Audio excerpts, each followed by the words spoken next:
Okay. Good afternoon, everybody. We are starting with the afternoon session on the other eye. The title is Ethics, Philosophy and Spirituality. We are going to divide the speakers' sessions and questions and answers in 2 slots. So after the first 2, we'll have a slot for questions, and at the end, of course. I hope that your glycemic index is still high so that you will not fall asleep after the lunch. And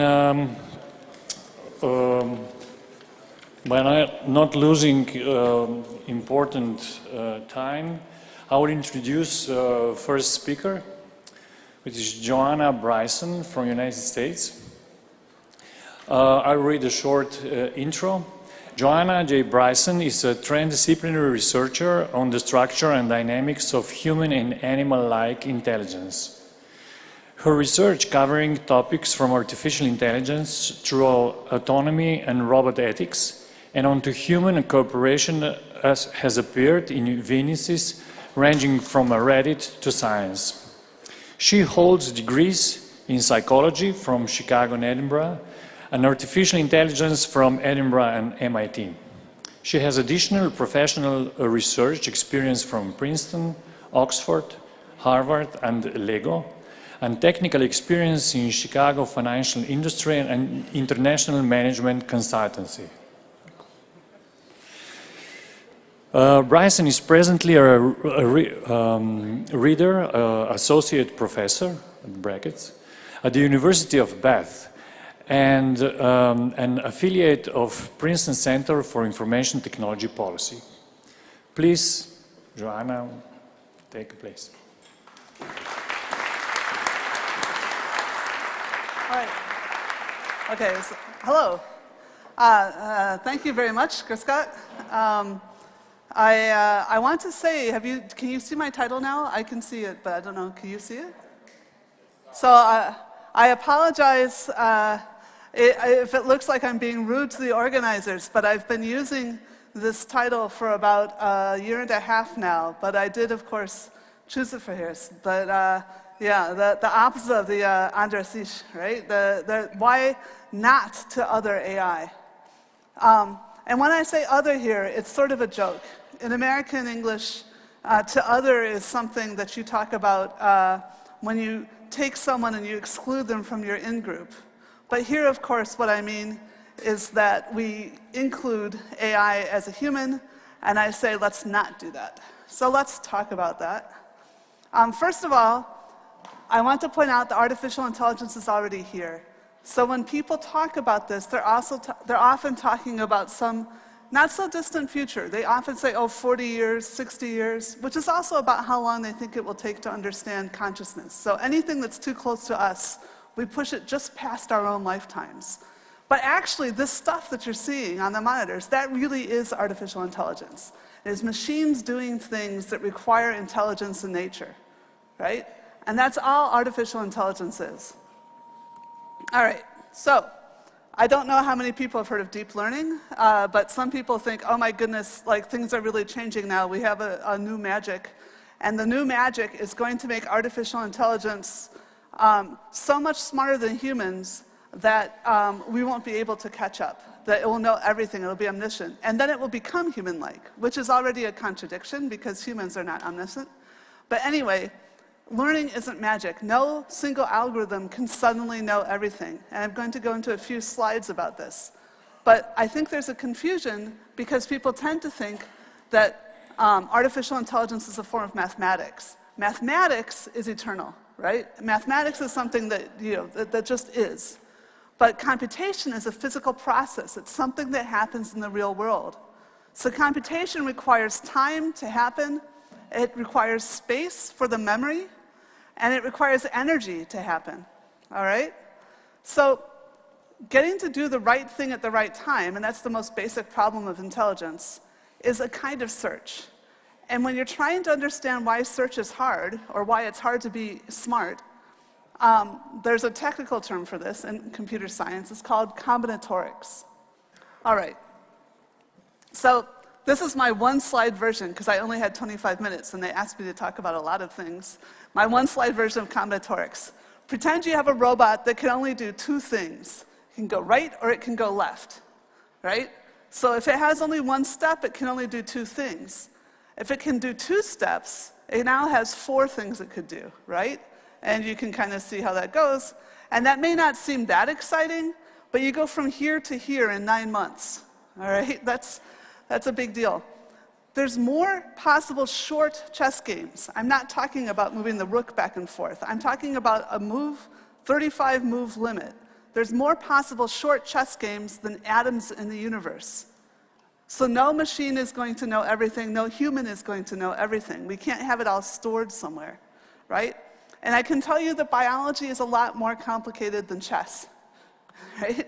So there is no general intelligence. Humans just use and share computation more than other animals, and that's why we're winning, right?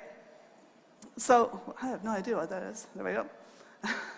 So yeah, this problem of combinatorics, this problem of that nothing is knowable, not everything can be knowable, is part of the reason that brains look like this. So the reason that there's different colors, do you see how there's different colors? The different colors indicate different connectivity between brain cells.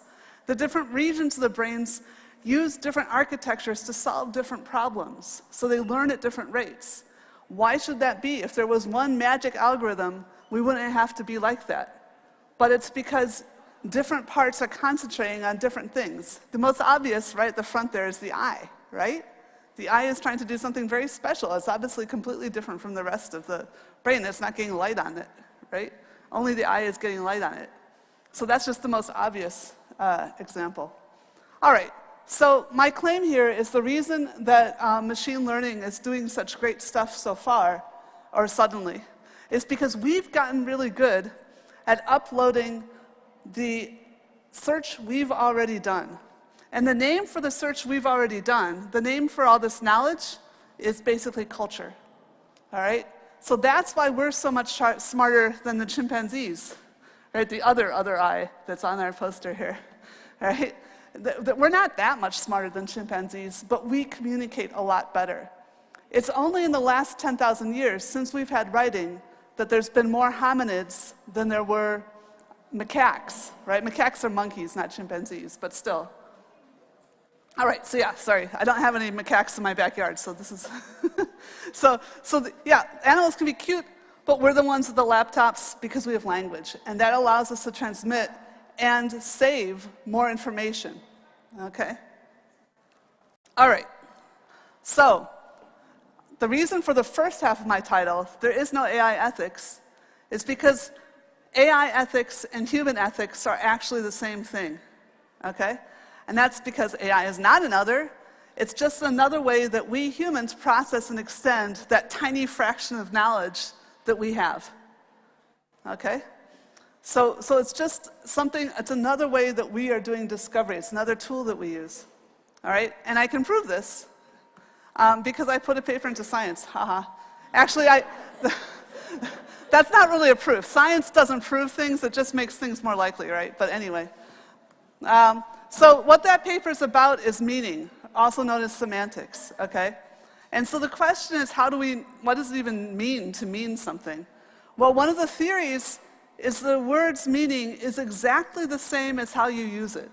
Now, I know that sounds boring and reductionist, but really it's profound. And I hope that you'll see that in the next few slides.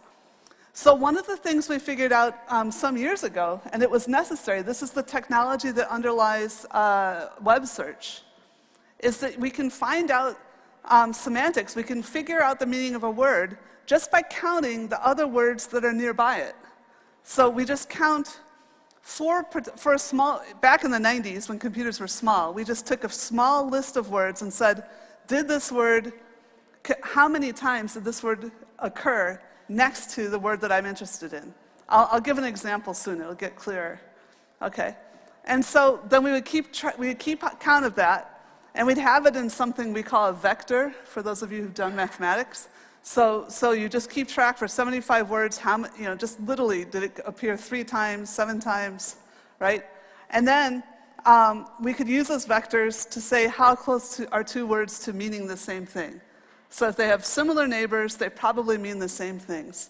And back in the 90s, in the old way, we would do things like, we would take semantics results from psychology, and we would say, oh look, our vectors are like 70% correlated, right? We have almost the same kinds of results. So that's the old way. The new way that we got into science was looking at a very interesting question, which was already a little different. So who here has heard of the implicit association task, or implicit bias? Have you heard of implicit bias? Okay. Then this talk is going to be freaky for another reason besides AI, if you haven't heard of this. So the implicit association task was something psychologists came up with, again in the late 1990s, that allowed us to find out that we associate certain kinds of things with different races and different genders.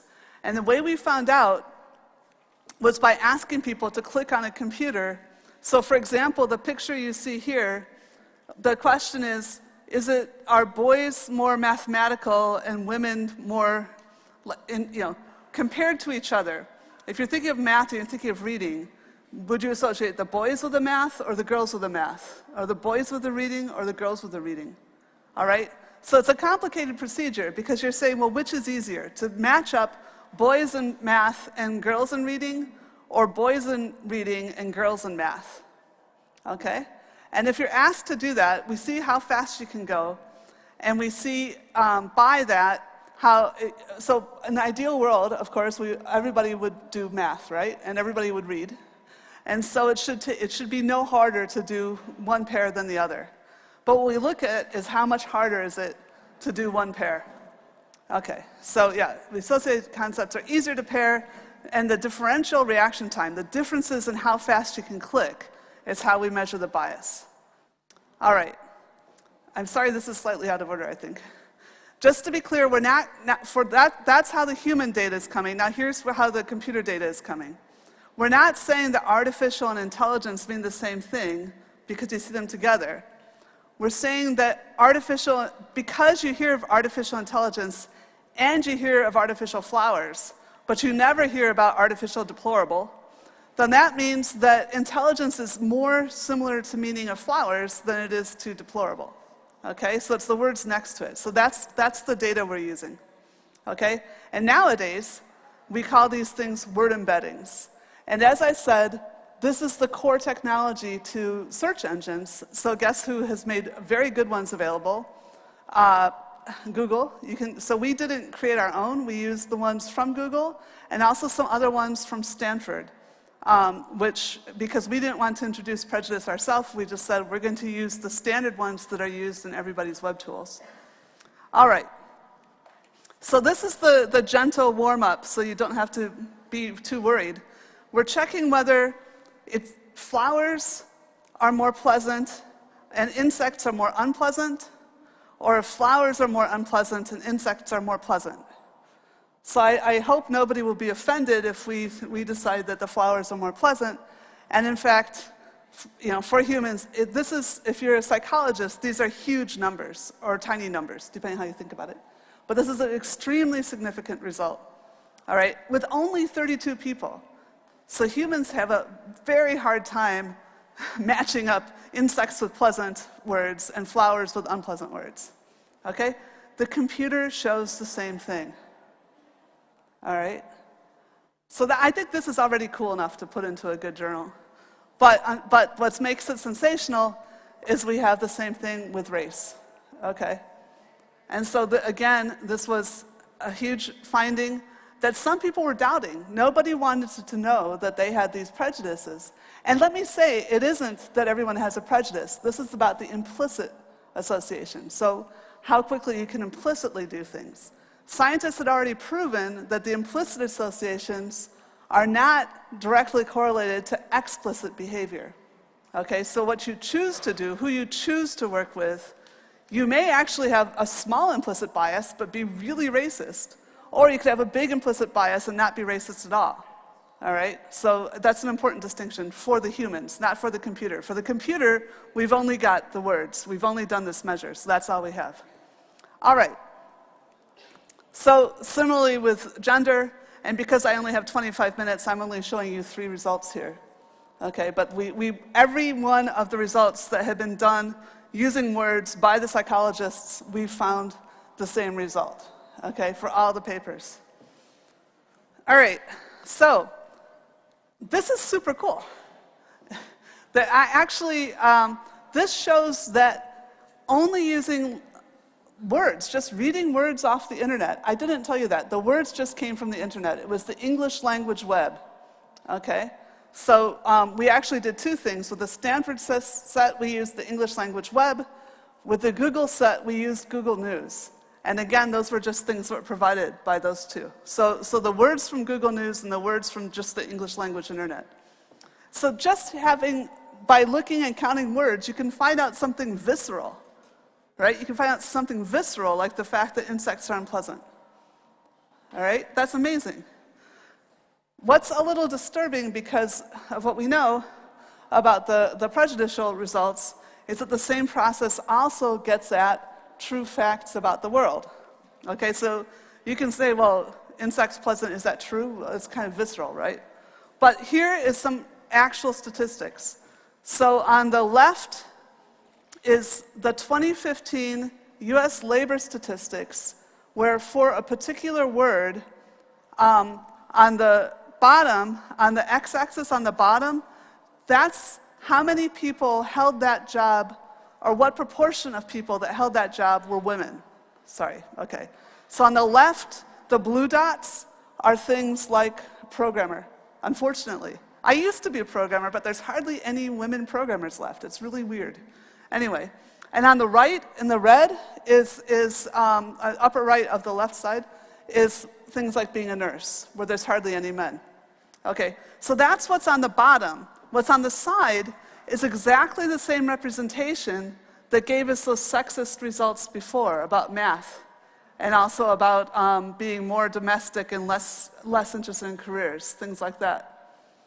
Okay, so the same stuff that, and I didn't tell you what the right graph is. The right graph is just what proportion of people who have a name that could be either male or female, like Sandy or Alex, at least in American English. Those are words, names that both men and women have. So, and this correlation is not quite as strong, although still 84 is strong, but the most recent census we could find for that was 1990. So I would predict that if you could find out today's numbers, you would be very close to 100.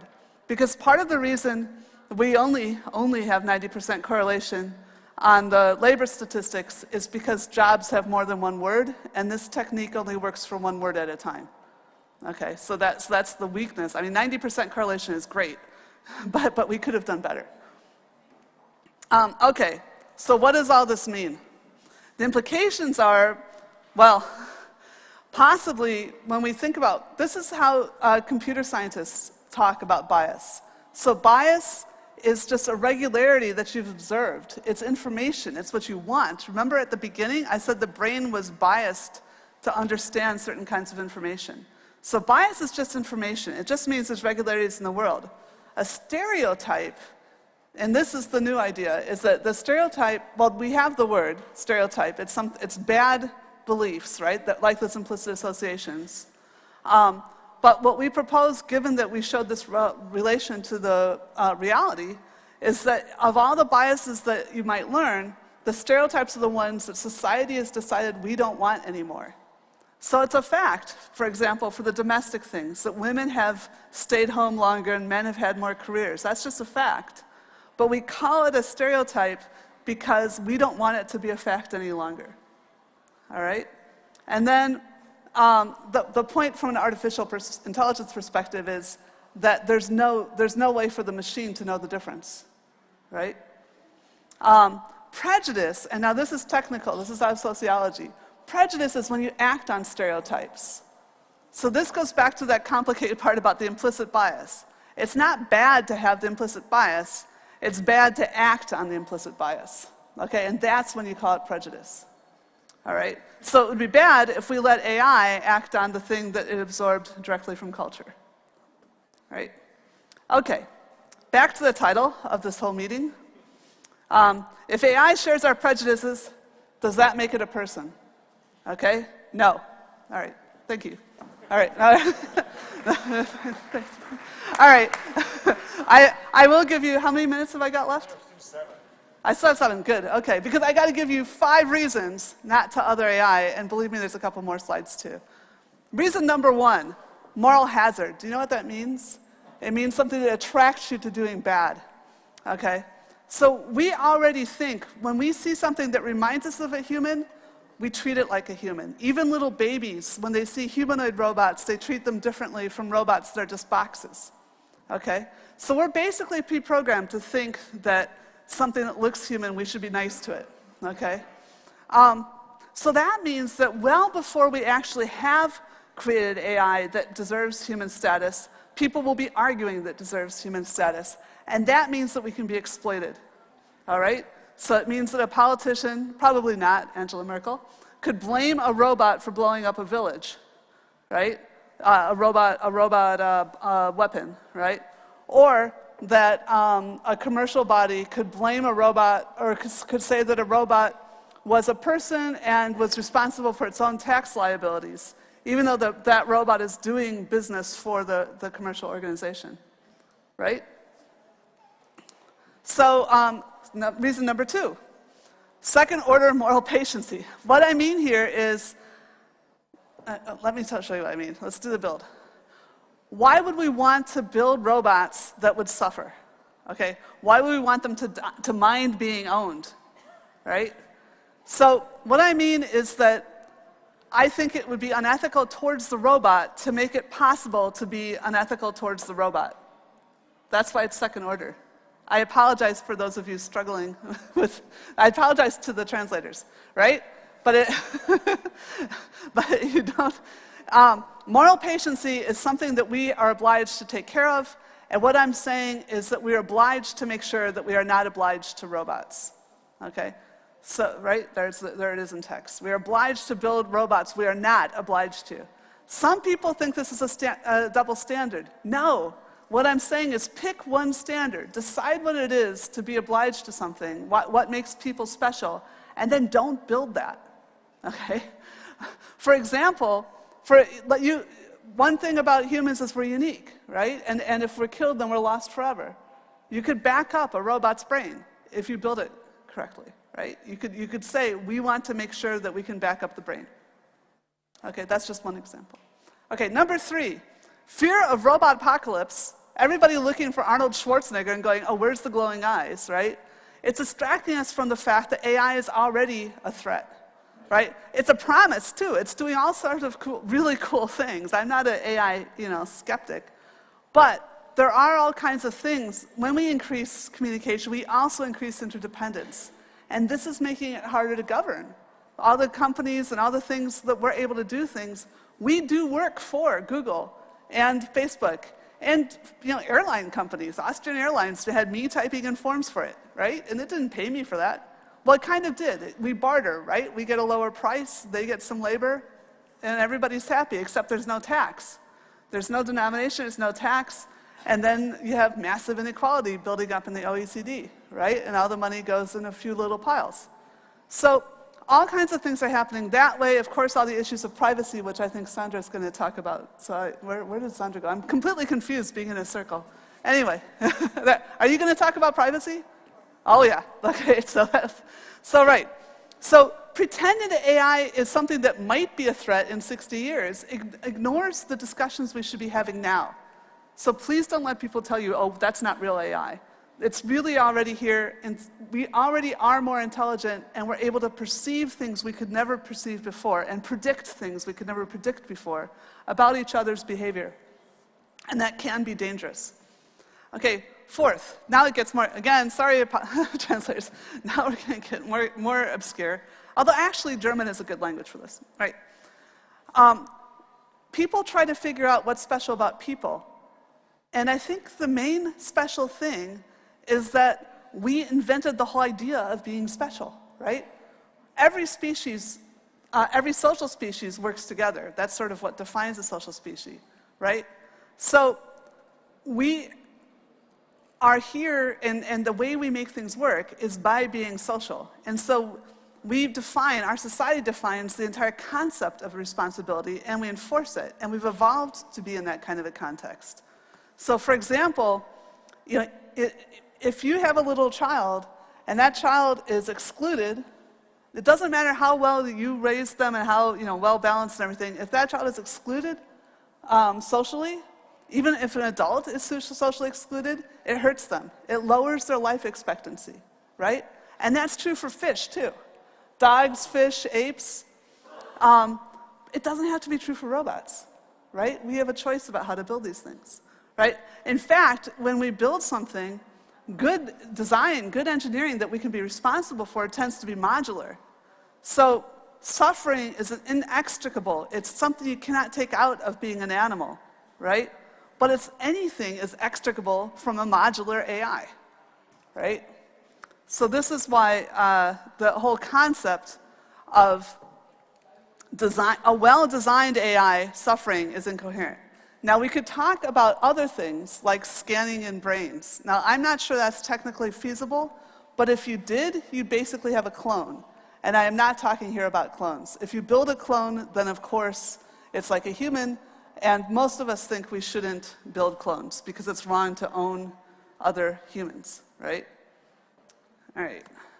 So finally, this sort of leads into my final point. The fifth reason is a legal lacuna, and this is something I'm very worried about in Europe. In general, I'm a big fan of the European Union, but there's a small part of an otherwise great document that talked about making artificial intelligence, in some cases, to be humans, okay?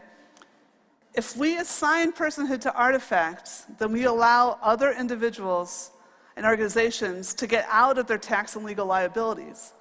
We're basically rewarding businesses for fully automating part of their business process. That means taking away human jobs, right? We're rewarding them for that, and then saying, oh yeah, and you have a cap on how much liability you have. So the business might endow it. Sorry, does that mean I'm out of time? Okay, so I better get going. So yeah, try suing a bankrupt robot. This is already a problem with shell companies. And they have humans. It'd be even worse if there's nothing that can suffer at the back. So yeah, my nightmare. Autocrats willing money and power to AI self-caricatures. So, what about the prejudice? I'm sorry, I should have gone faster on the 5 things. There's at least 3 sources of AI bias. The way you fix it, in this case, the one I showed you before, automatically absorbing by machine learning from culture, we do what we do. You have explicit as well as implicit. You say there's things that we don't do, like say sexist things, right? I should probably skip over this very quickly. I'll just say, I think Sandra's talking about this too, so I'll skip this. But sometimes people aren't sufficiently diverse, so we can diversify. The biggest problem, remember, AI is an artifact. Artifacts are built, and so the biggest concern is somebody just builds it deliberately wrong, all right? I think, AI has an architecture, brains have architectures, AI has architecture, real architects are regulated. Architects learn laws, policy, and how to work with governments and legislatures at their schools. And the reason for that is, after a few centuries of buildings falling down on people, everyone got tired of it, and so they organized and they forced architects to be regulated. Arguably, right now, some AI has fallen down on some countries, and maybe a lot of countries. So it may also be that we might want to think about doing something similar. So my conclusions are AI already exists, it affects us all. If you construct it from machine learning, from our culture, then it's going to share our biases, which is all of our knowledge, but also our prejudice. And the European Parliament is, although I just complained about the e-person thing, generally, I think it's awesome that this year they're thinking about how to deal with AI, and in particular about regulating it. I think it's the time to do that. So thank you to my collaborators on this work.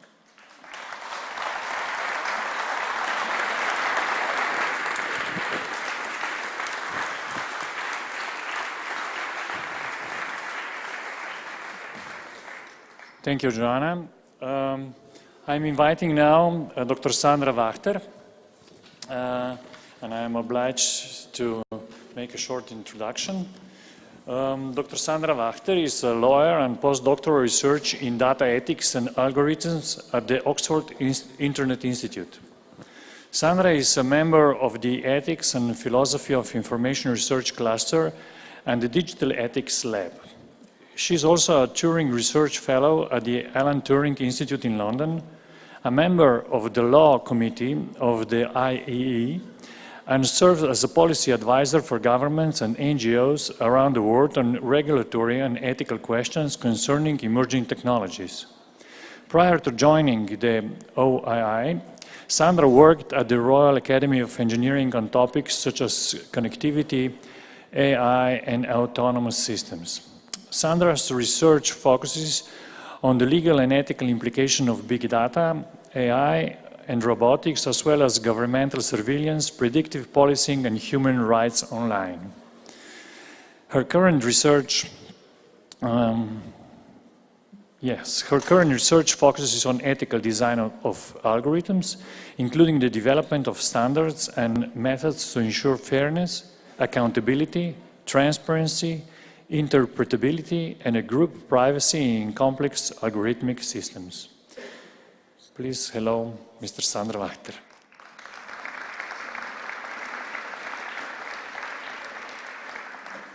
Thank you very much for the introduction. I'm very happy to be here, as I'm Austrian, so it's very nice to be back home.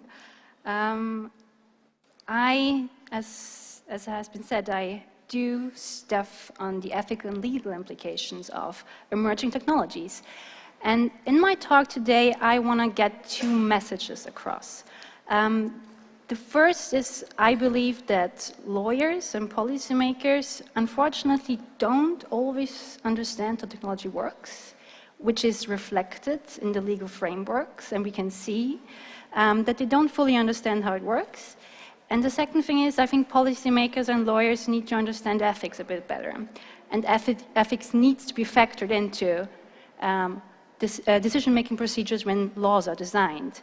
And to bring this claim a bit further, I'm going to talk about the legal and the ethical side of robotics and AI. And I want to talk first about two European frameworks that I'm going to use as an example to show you why I think there's a fair chance that there are major accountability gaps that we're going to face in Europe.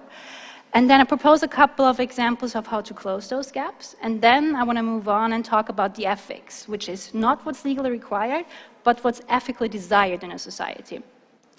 I want to start with the call for lawyers and policymakers, and actually probably whole society, to really understand how technology works.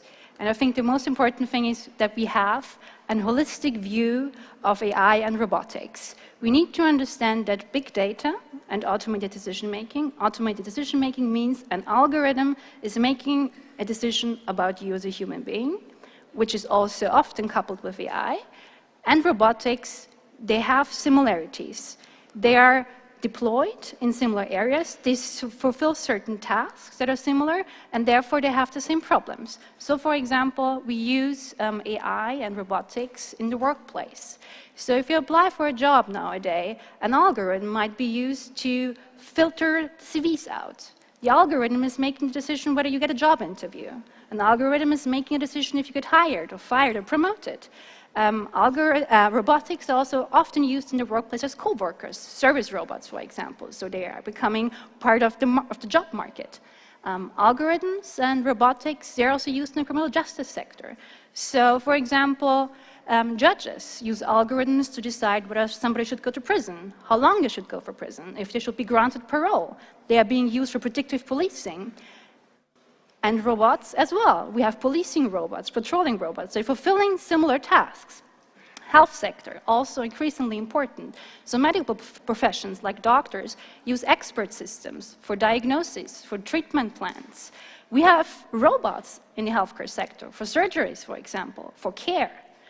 And transport. Nowadays we have a GPS on our cell phone that routes us. Soon we're going to have autonomous cars driving us in the streets. So you can see that they're similar, they're doing similar tasks. And what they have in common is they use big data and they make decisions about us to decide whether you're going to get a job, if you go to prison, and how to operate on you. So if they're similar, they have similar problems. And one of the main problems with AI, and Joanna already said that, is AI often works as a black box. It's very hard to understand. It's opaque, and it's inscrutable, and therefore often a host for biases and discrimination, which is a problem, especially if we have AI and robotics making decisions about us that deeply affect us. So what is it that we actually expect when AI and robotics make decisions about us? We want them to be fair, accountable, and transparent. So what could help us to achieve those goals? One of the ideas is to make AI and robotics more explainable. If I have to lay out all the reasons that led to my conclusions, you can then assess if I was wrong, if I was fair, if I was illegal. You can assess that. In Europe, we actually started a very interesting discussion of making something like a right to explanation legally binding. A right to explanation would mean that I have the right to ask for an explanation when an algorithm is making a decision about us. And in Europe, we have born this idea, I want to say, with the new framework that will come into force next year. This is the European Union's General Data Protection Regulation, which is interesting because as of next year in March, it will be applicable in all member states of the European Union and will set a new data protection standard in Europe. And it has been discussed by legal scholars and in the public media whether this new framework gives individuals a right to ask about to get an explanation when algorithms are making decisions about us. Before I go into detail what's actually in the legal framework, I want to take a step back and talk about explanations. What does explanation mean? It could be either of those things, maybe probably 15 other things, but two of those things are implicit in the new framework.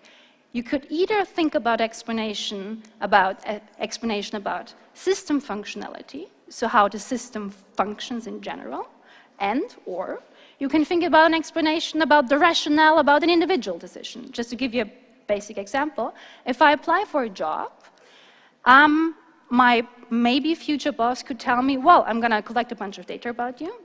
I'm going to use your work experience, your reference letters, your grades, and I'm going to run my algorithm through it, and my algorithm will decide whether or not I will hire you. This is a basic description, explanation of how the system works. A different kind of explanation would be the rationale after a decision has been made. So in cases if I don't get that job, that employer tells me, well, it's because your grades weren't good enough or your reference letters weren't good. So the particular individual points that led to the individual decision. So two different kinds of explanations.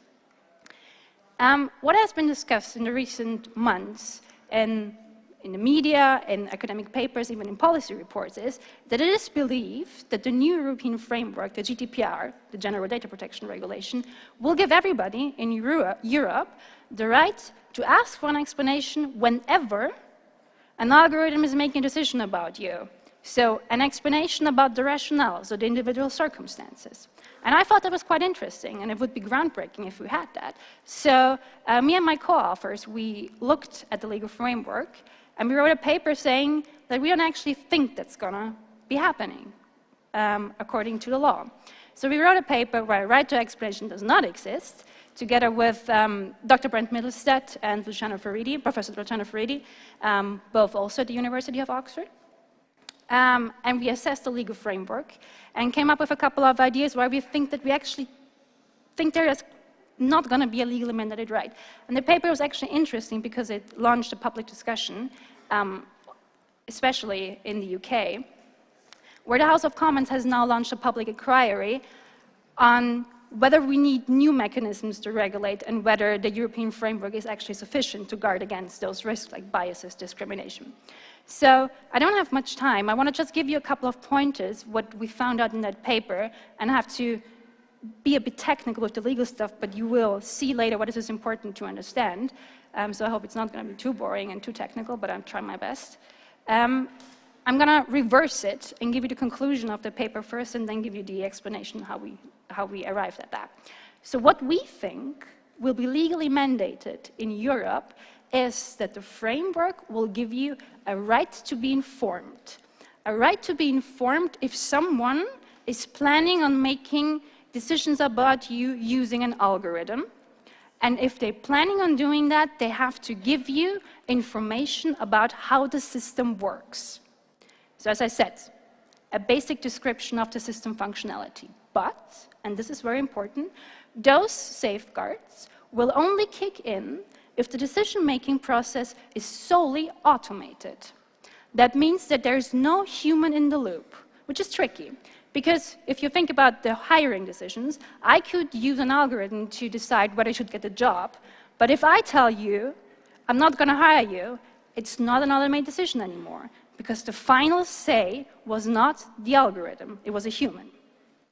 So that's already very narrow. So which opens up a box of worms, because you could just insert a human somewhere in the organization and completely avoid those safeguards to kick in. And the second thing is, you're only going to have safeguards if the automated decision has legal or other significant effects, which is a high bar. And it's not really clear what that means. But even if you have that, you're not going to have a right to explanation about the rationale behind an individual decision. So, and now I'm going to quickly walk you through the main arguments that we made in that paper. So, this is the legal text, and I promise I only have 2 legal slides, and then I'll have something with pretty pictures too. So, this is Article 22 of the General Data Protection Regulation that regulates automated decision-making. So, algorithms that making decisions about you. And this will create a right for everybody that you have the right not to be subject of that automated decision. There are certain exemptions from that, and if one of the exemptions kicks in, you have other safeguards at your disposal.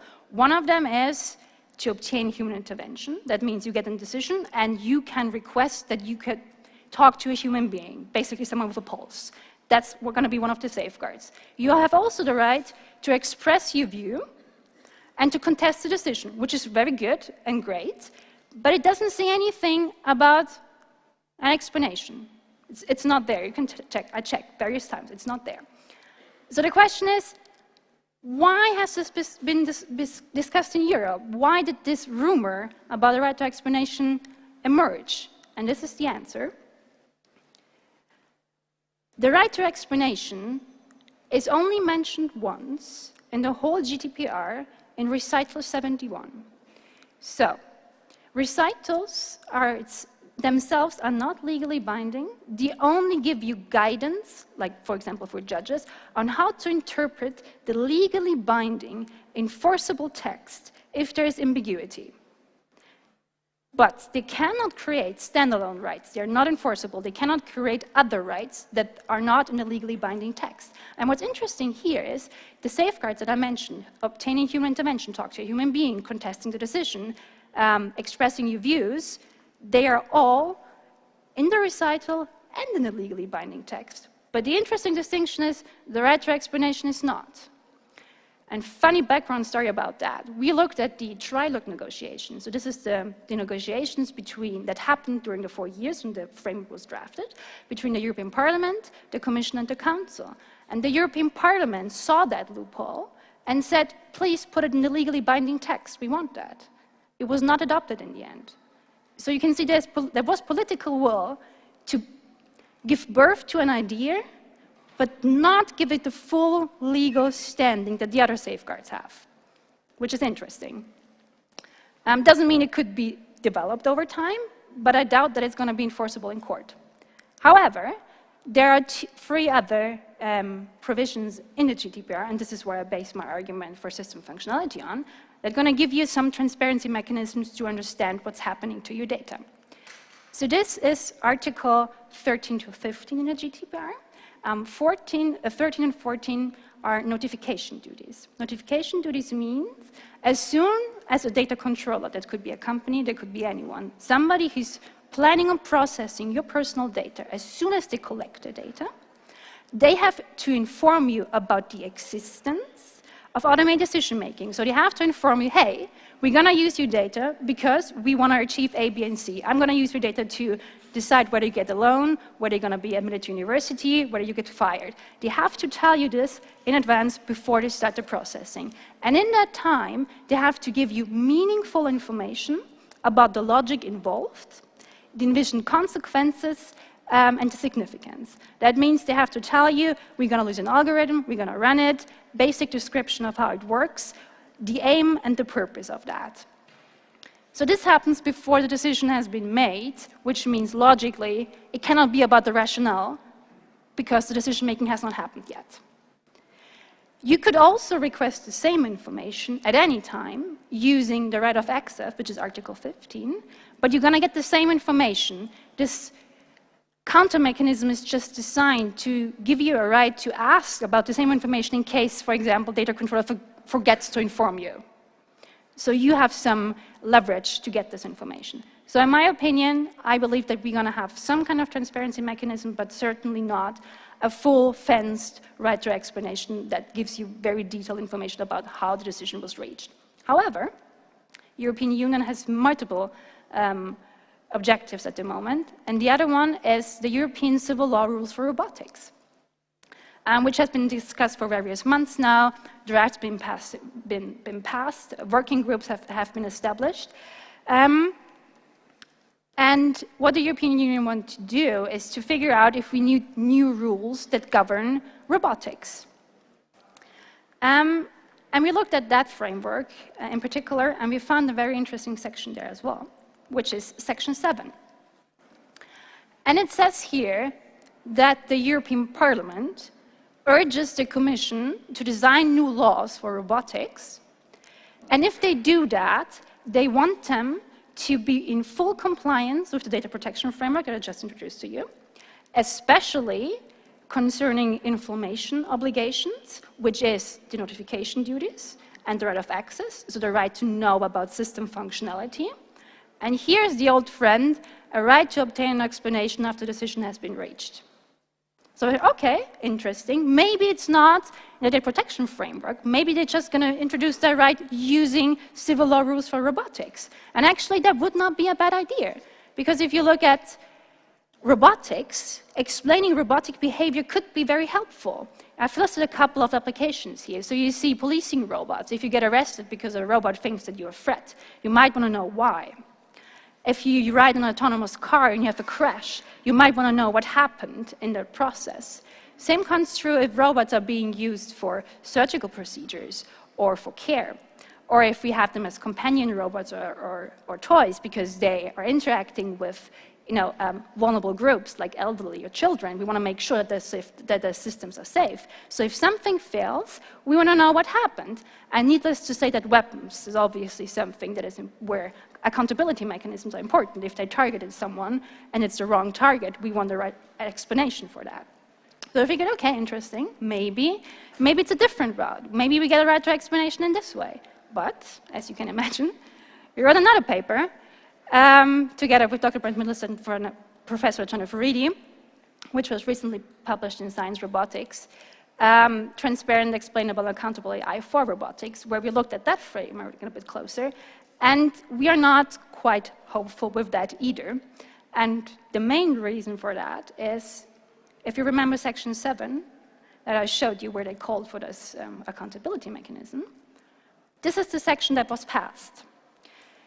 So this is the resolution that was actually passed by the Parliament and has been sent to the European Commission. That part, the information duties, so information about system functionality, and the right to explanation have been taken out again. That does not mean that the European Commission could somehow factor that into the decision-making process. They could still design laws that take account for that. But I'm just stressing that it does not seem that there is strong political will to push for that, especially considering that the European Parliament, in the data protection framework, pushed for a right to explanation, and now they're not even doing that anymore. So it's not a good time for accountability mechanism in Europe, but we still had some hope. We said, okay, maybe there's nothing about robotic behavior. Maybe there's an explanation for AI. Again, as you could tell, the framework, the proposed framework, doesn't seem to encompass that either. The good thing about that draft is that the draft seems to understand much better than the GDPR that AI and robotics are connected because, for example, they call for an agency for AI and robotics, so they seem that those things are connected. They also think about, like, call for, design mechanisms to understand the logic and the rationale of robotic behavior. But they don't give any guidance, they don't propose anything, they don't talk about biases, discrimination, accountability mechanism, fair, transparent decision-making. Like everything that is being discussed in the AI community is completely left out. The framework itself basically focuses on robotic liability questions. So what happens if somebody gets injured? But the whole bias discrimination problem with AI is mainly disregarded, which is a problem. As I said, one of the main goals of my talk is to urge that lawmakers and lawyers need to understand how these things are connected, that automated decision-making, big data, AI, and robotics are connected. And to give you an example why I think this holistic view is very important, I'm going to give you two examples, actually. The first is in criminal justice. So this is PredPol. PredPol is a predictive policing software that is used by the police. How it works is it's fed with a lot of data, and then it predicts criminal hotspots. So it calculates the probability that a crime will happen in a certain area. What happens then is that police officers are being dispatched there, and they start patrolling and see if there's any suspicious behavior. And if there is any, they might arrest someone. Software doing predictive policing. This is Nightscope.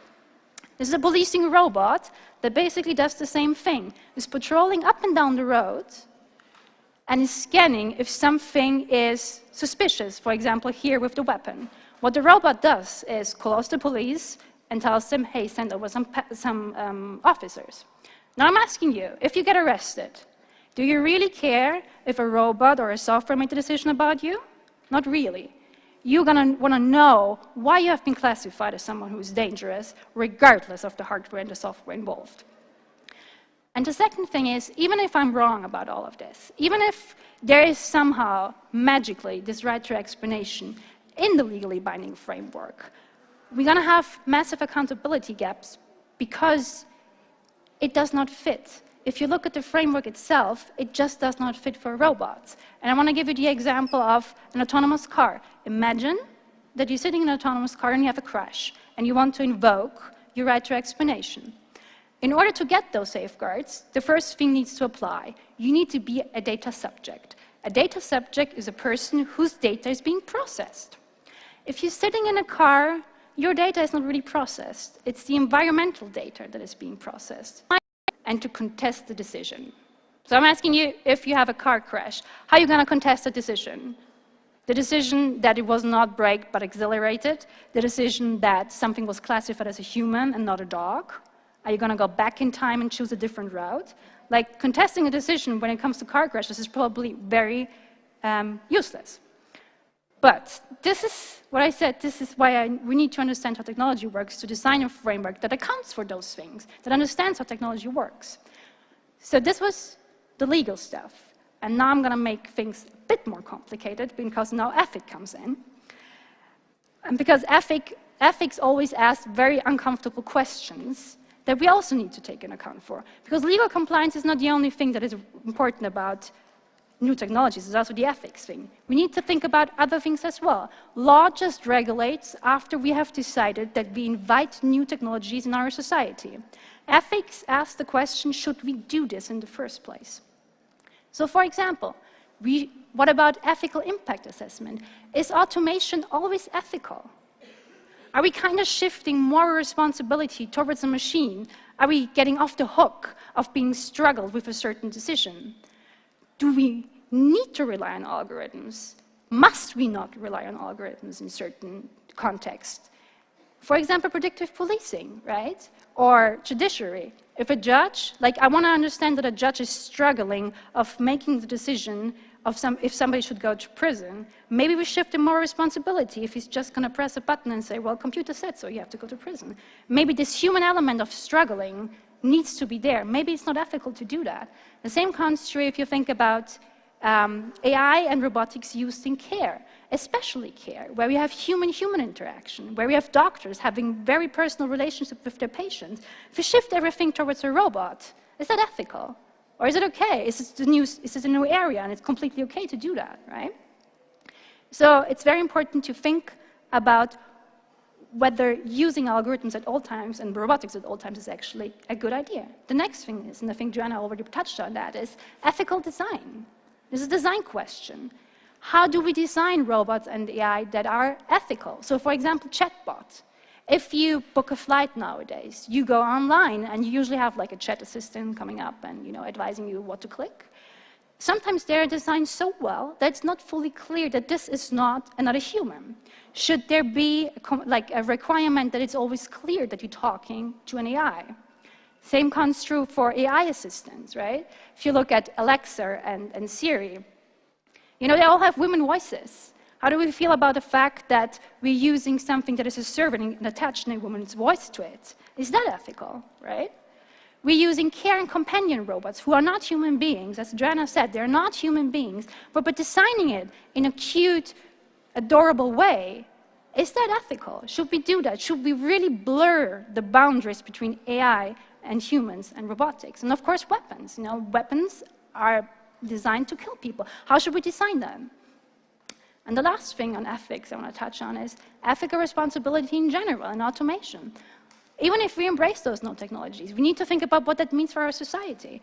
If we start massively automating all jobs, what happens to the people that are currently holding those positions, right? Should we re-educate them? Will that be enough? If we just re-educate everyone? I don't think I'm going to be a computer scientist in my life. I could not possibly retrain to do that. But would others be able to do that? Should we tax robots? Should we actually have universal basic income, which is currently tested in Finland, for example, to exactly cater for the uncertainty that we don't know what's going to happen if we massively automate all the jobs? Or should we have an automation fund? Should we all as a society chip in and say, okay, we don't know what the future will bring, but we all are going to contribute to a certain fund to secure income in the future? So this is the ethical component. I want to close with just a recapture that I think two things are very important to use the full potential of AI. And again, I'm not a tech dystopian. I very much believe in the possibilities of tech. But it's important that when we're designing new rules that we understand how technology works so we don't end up with a framework that is not applicable or has too many gaps to be actually successful. And we need to factor in how to use those technologies in a sensible, ethical way. So tech, law, and ethics need to work on this together to design a framework so we can actually fully harness the potential of new technologies. Thank you.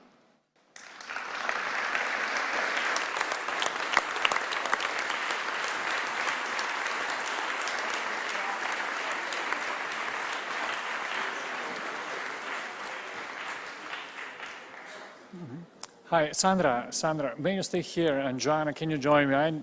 I unconsciously hacked the system, but I got the approval from the system that we can do a Q&A now. Because the atmosphere is heated enough, I think that the topic is really interesting. So please, hands up, who would like, yes. Thank you for the opportunity. Mrs. Wachter, thank you for a very strong speech. I try to be specific. I'm going as a tourist to the United States. I get offered a joint. I smoke it. I get arrested, and will be sent to jail for 20 years. Do you think that artificial intelligence would do that? Do you know the background of my question? Or, I mean, if human beings are doing these things, why shouldn't I be afraid of artificial intelligence if humans are maybe even more scarier? Thank you. Well, I'd love to go on that. Is that okay? Because well,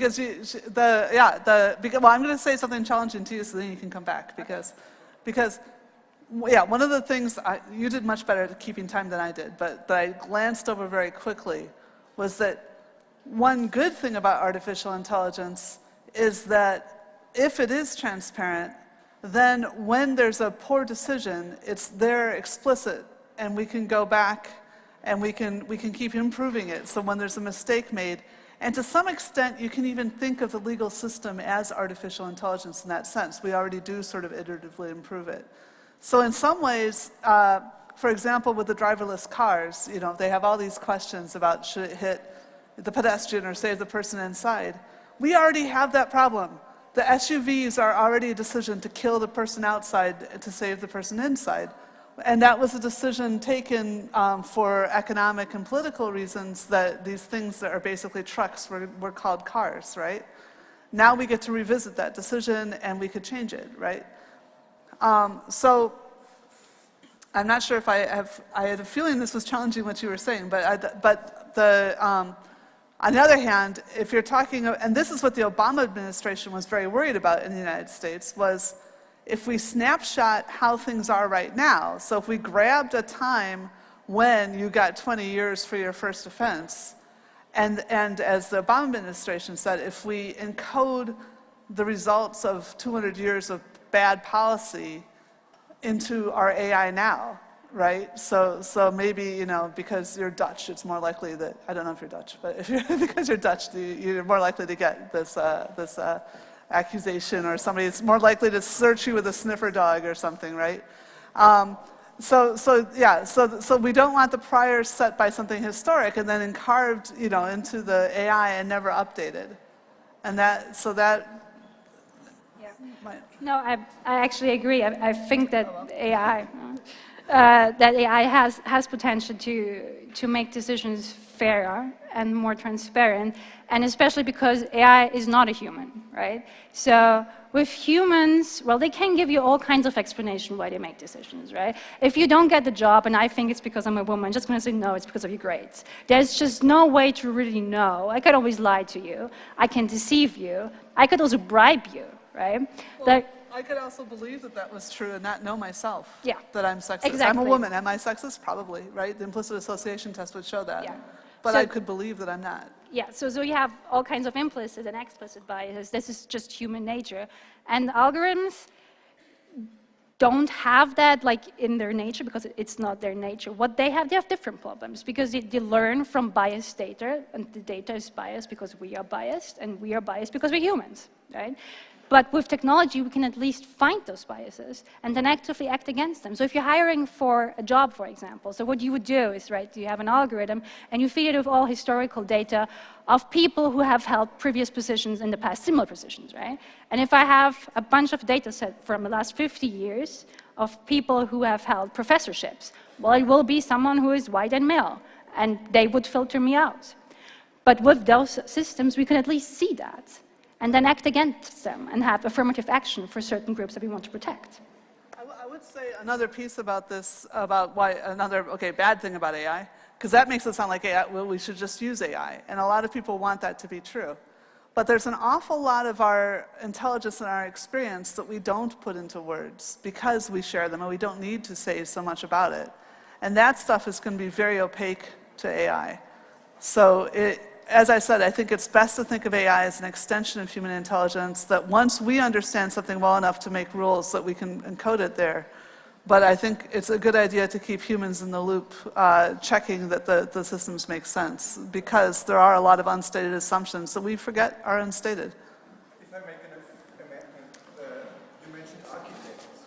Who is controlling, who is watching the architects? Who is educating the architects? Yeah. Okay, this is a second question. Yeah. Who watches the architects? Currently, basically no one. Software came out of nowhere, and I mean, there's obligations. The market watches them, you know. But the idea is that that we may get to the situation where we do have auditing. So, for example, a couple of cases have been decided in the United States where if someone said, like in Idaho, if someone said, "Oh, you can't know how the AI decided this thing."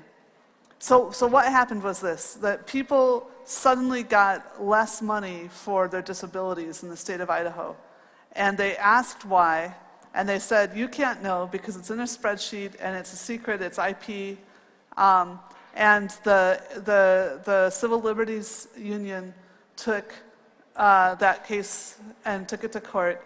And they were able the court said that's not due process, so human deserves due process. And then when they went to look at the AI, it was a mess. Nobody could see what was going on. But that may have been what somebody paid them to do. Someone could have said, Idaho is running out of money, find a way to save money and make it impossible for people to see. And that goes back to the thing about we need to think about how do we want to audit these pieces. And we also have to think about possibly transnational, because if we're talking about software that's been accused of altering election outcomes, say, well, the elected party is probably the beneficiary, right? So there's some, I think that this is a very nice place for the EU to be in, and structures like the EU. Actually, the EU is saying the UN should do it. So if you look at some of the ethics pieces I was looking at for AI, yeah. We are 10 minutes behind the schedule. I'm sorry. So no more questions. Please have But we'll a stay seat. around, right? It's at the end, so maybe somebody can pose a question again. Yeah. I will invite the next speaker now, Mr. Zenbo Hidaka from Japan, who is going to talk about spirituality and artificial intelligence. While he's preparing, I will read a short intro. Yes, I guess this is working. Would you prefer to have a handset? I will give it to you. Mr. Zenbo Hidaka Koyasan Sambo, in Deputy Chief Priest in Koyasan Koso, in Chief Priest Hidaka Zenbo, graduated University of Tokyo. Faculty of Law and Faculty of Law. During his PhD course, he established an IT startup to develop softwares. Later, he founded a Japan-style incorporation and conducted Japanese performing arts productions such as Tsuguru Yamisen and traditional Okinawa music performances in Central Asia, Middle East, and Canada in association with the Japan Foundation. In 2007, he was appointed for the committee member of Japan Luxury Travel Forum, organized by the Ministry of Economy, Trade and Industry. Currently, he serves as a priest in Koyasan Koso, in Koyasan Koso Inn, and as a deputy chief priest in Koyasan Sambo Inn, as well as a board member of local area branding association. Please welcome.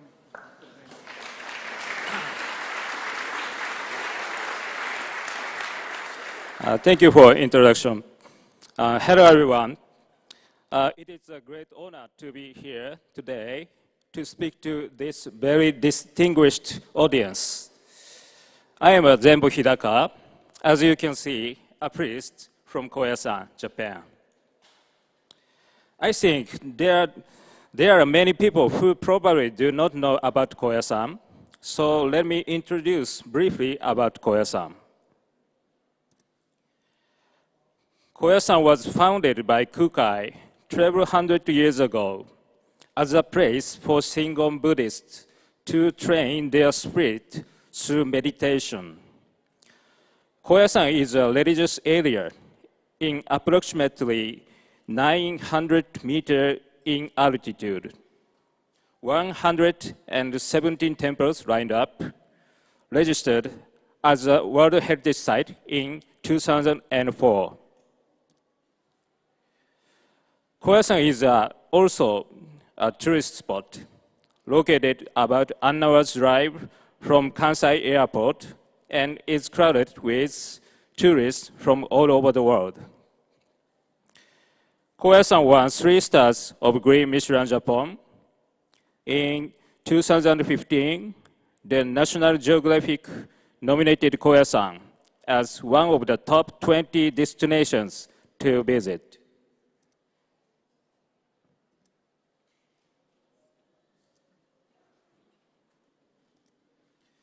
Koyasan has 2 main spots. One is Danjo-garam, a sacred temple complex which expresses the teachings of Shingon Buddhism in 3-dimensional. The other is Okunoin, which is a site of the Mausoleum of Kukai. There are more than 200,000 tombstones lined up between over 800-year-old sugi trees. When Jean-Paul Sartre visited Koyasan, he said that it was the most beautiful cemetery in the world, where death and nature united. My role is to create an interface between tradition and modern issues. Today, we are discussing about artificial intelligence from ethics, philosophy, and spirituality. In order to discuss artificial intelligence, we must deeply understand what the intelligence is in the first place. From Koyasan, I can offer to introduce our founder, Kukai, who was an extraordinary intellect.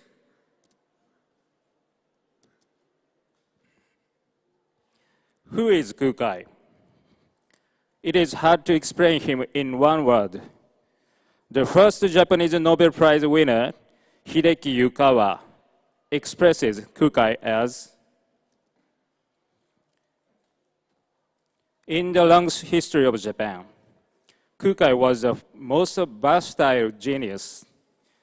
Even on a global scale, his scope of activity is wider than people like Aristotle and Leonardo da Vinci. A wide range of achievement for the religion, literature, art, academia, technology, social projects is phenomenal. Another noteworthy thing is that probably Kukai was the first Japanese to build its own ideological system. Considering that the difference between Japan and China at that time was very large, this is also miraculous. This is his manuscript, nominated as a national treasure in Japan. This is a calligraphy and sculpture. It's also a national treasure.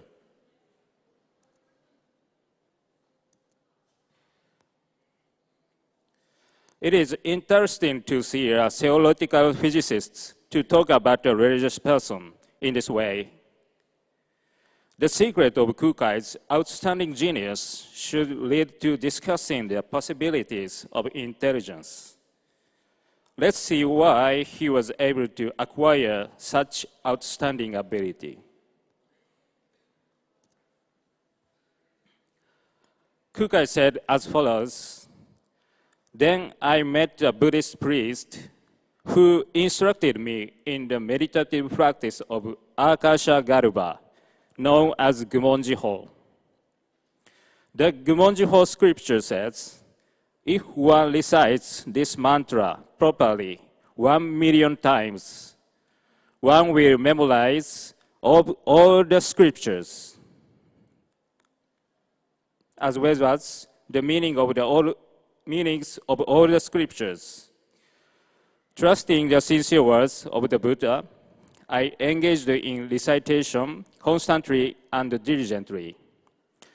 Bells echoed sonorously, the morning star brightened and entered into myself.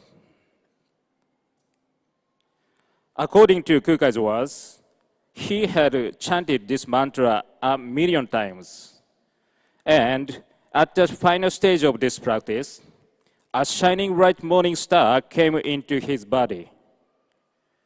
This may not only be a mystical experience, it may have been that the extreme concentration brought Kukai's consciousness to another state.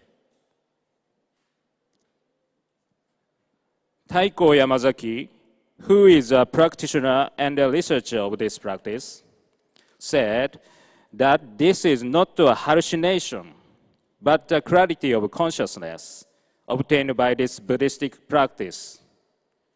Also, this brings unity between the body, mouth, and mind, which is an important aspect for Shingon Buddhism in order to become one with the universe. I would like to encourage attention that this mystical experience of Kukai was a passive state, that the morning star entered into the body. In other words, when an intellectual tension is released at a certain stage, a higher order intelligence manifests. In order to deepen the discussion, it is important to not keep this experience of accepting knowledge only within the Eastern context. I think there was a time when this type of experience was discussed in West as well. Here, I would like to invite Hannah Arendt, a well-known political philosopher.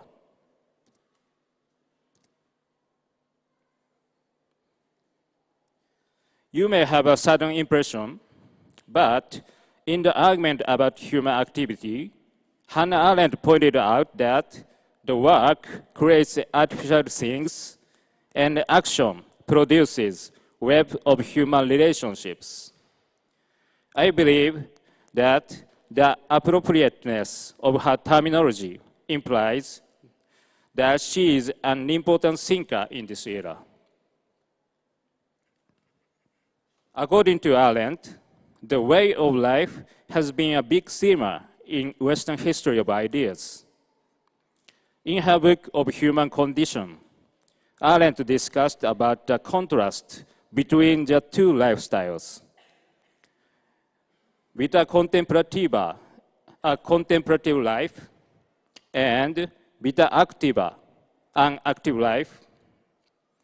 Arendt states that ancient Greek philosophers insisted upon the superiority of the vita contemplativa, for which the vita activa merely provided necessities. She continues, thought and cognition are not the same. Thought, the source of artworks, is manifest without transforming or transfiguration in all great philosophy, whereas the chief manifestation of the cognitive processes by which we acquire and store up knowledge is the sciences. Based on the experience of Kukai and the discussion of Arendt on intellectual experience, we realize that there are two kinds of intelligence. In Buddhism, comprehensive intelligence and analytical intelligence are thought to be different things. I think that this will each correspondent to Arendt's idea of thought and cognition. How can we connect these two ideas of intelligence to the discussion of AI? As a hypothetical procedure, we call the left side as accepted intelligence and the right side as cognitive intelligence. The top of Chinese character, there is a different term. The pronunciation is same, qi, but there's a different meaning.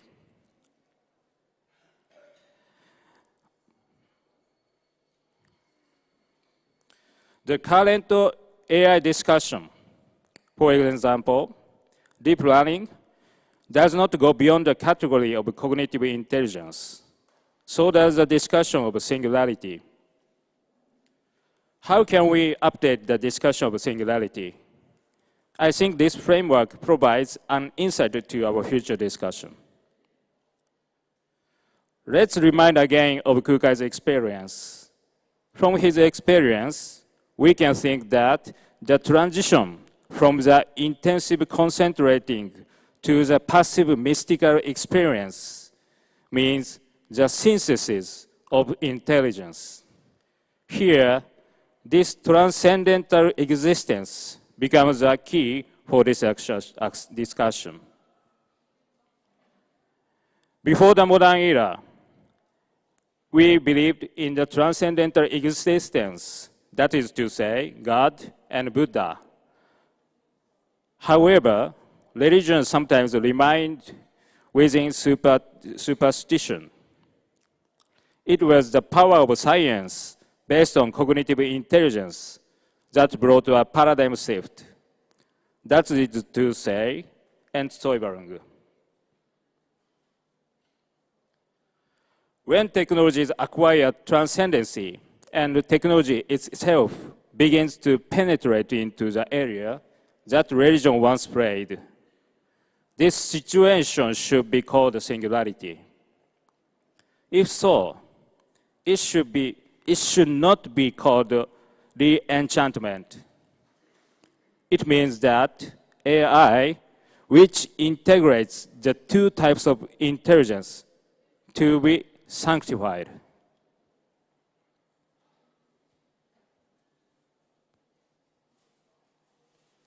When facing transcendental existence, we reaffirm ourselves. To face the Buddha means to notice the Buddha within ourselves. In Shingon Buddhism, it is called Nyojichi Jishin, to know myself as I am. This is also a starting point for Buddhistic training. At first, there is a subjective effort going down to the inner part of ourselves, and moving from there to transcendental existence. After that, there is intellectual enlightenment given by transcendental existence. Kukai called the intersection of subjectivity and enlightenment Nyuga Ganyu. Buddha enters me and I enter Buddha, and made this the final point of Buddhistic training. This is exactly the experience of Kukai himself, and I think this is a point of the two intelligence merging. Finally, we have reached the theme of this lecture. To think about AI as thus under it is to know ourselves through technology. If we think about singularity as a point of technology becoming a transcendental existence for us, we should not only fear and stop, but try to find a way to coexist with it. Now, we find the same words of one great entrepreneur who opened the era of information technology. Needless to say, it is Steve Jobs. Most important, have the courage to follow heart and intuition. They somehow already know what you truly want to become. everything is secondary. The very person who opened the era of information technology seems to understand the Nyojichi Jishin to know thyself. From him and the following trends of mindfulness gives me the sense that this new age is possible. Thank you for listening.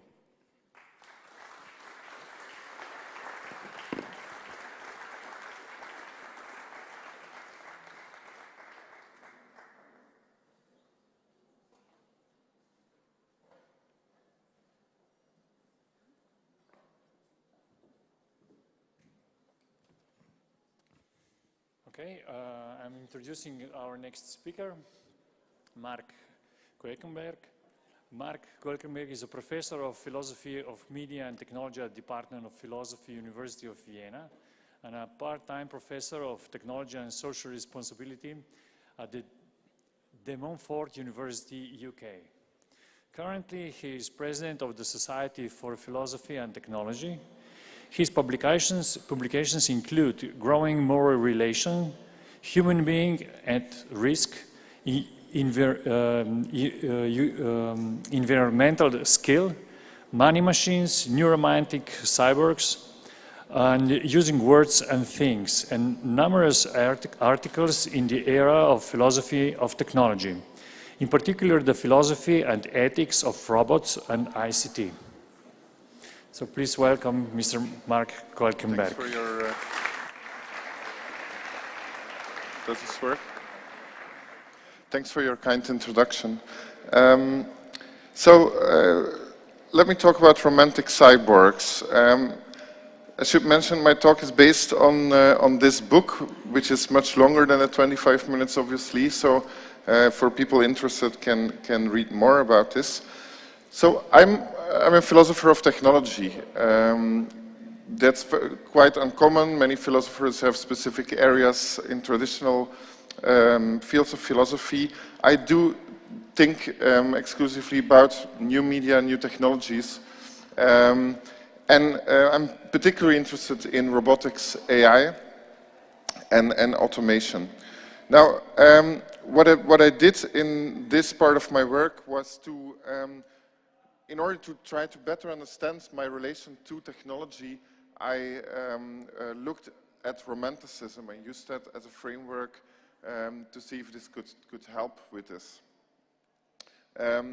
In a critical way, because I think we also need to explore how to go beyond romanticism. Also, I think what this contributes to is that the efforts that me and other people do to bridge the gap between the humanities and technology. Usually technology is seen as very different, as something technical that has nothing to do with what people do in the humanities, like philosophers, historians, and people busy with literature. So this is, I think, a gap that needs to be bridged. And then also this work very well connects with a main theme here at the festival, which is how technology is embedded in and shaped by culture. So, and this was also why I wrote this book.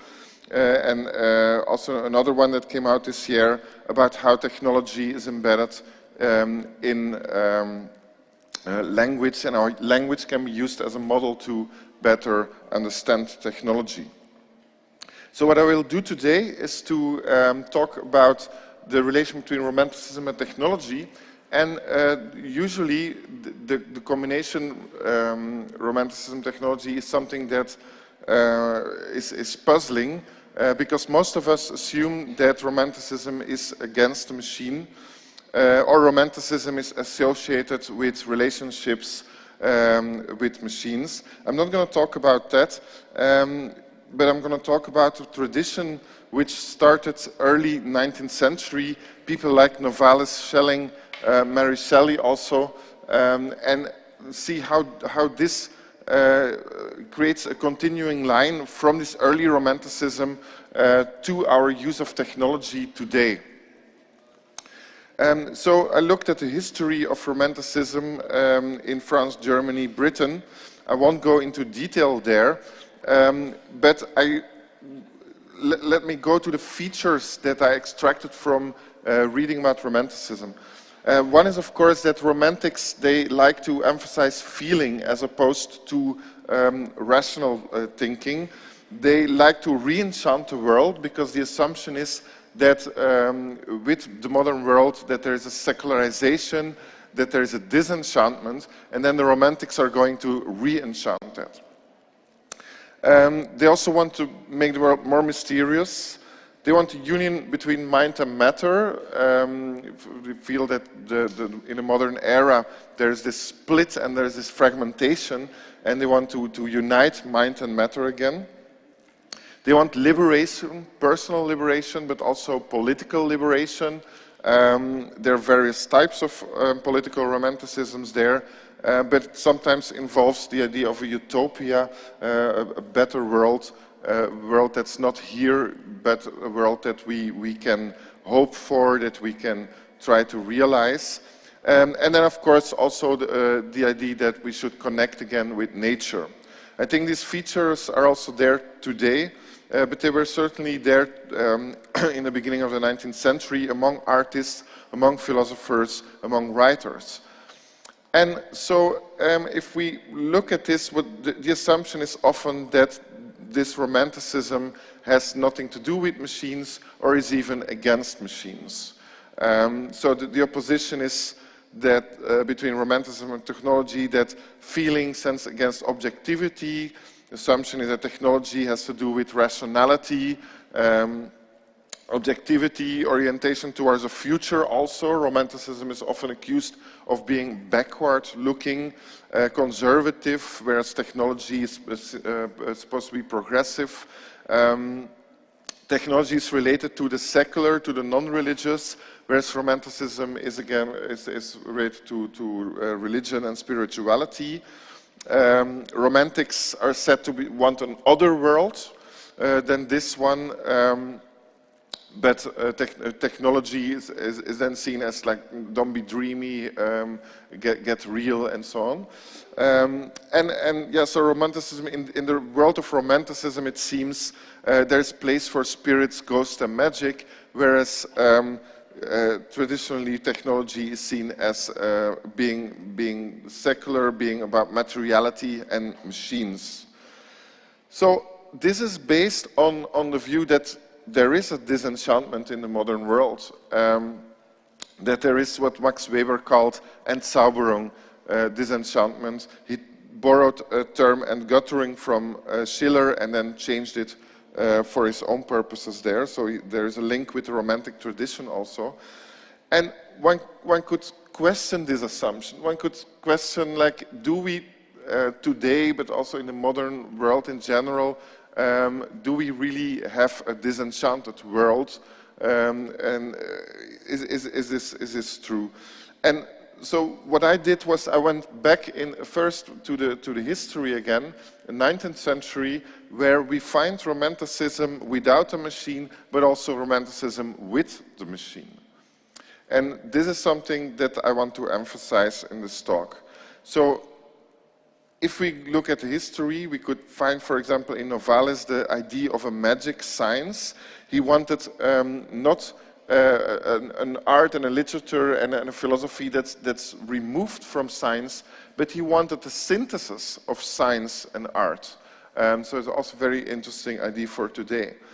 And then in Mary Shelley's fiction, there is a lot of science. So if we look at the whole period then, we see that there was something like a romantic science.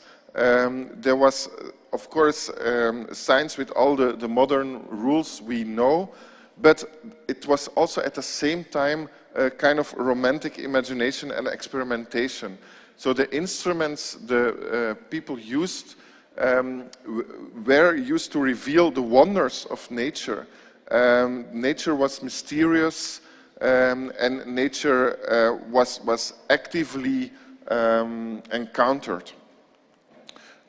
So this is already a practice, a scientific practice, which does not stand in opposition to Romanticism, and a scientific practice that's at the same time also technological, because it's very material instruments that play a role in the practice of revealing the wonders of nature. So we get all kind of Gothic romantic experiments, for example, the attempt to reanimate dead bodies using the force of electricity, which itself was seen as a mysterious force, something new and mysterious. Similarly, sometimes nowadays some new discoveries in quantum science, for example, some people find this also very mysterious. There was in Shelley, as I already said, there was a combination with science. So Mary Shelley was very influenced by the science of her day and had exactly this kind of ideas also about reanimation of a corpse. The monster that Frankenstein creates is exactly a kind of dream, a romantic dream, but at the same time also it relates to real scientific experiments of the day, of the romantic science of the day. Then if we go further in the 19th century, we can see this continuation of romantic thinking, but also always with a link to science in this case. And here in Jules Verne, you find also the science fiction, and science fiction again with really a technological component in it.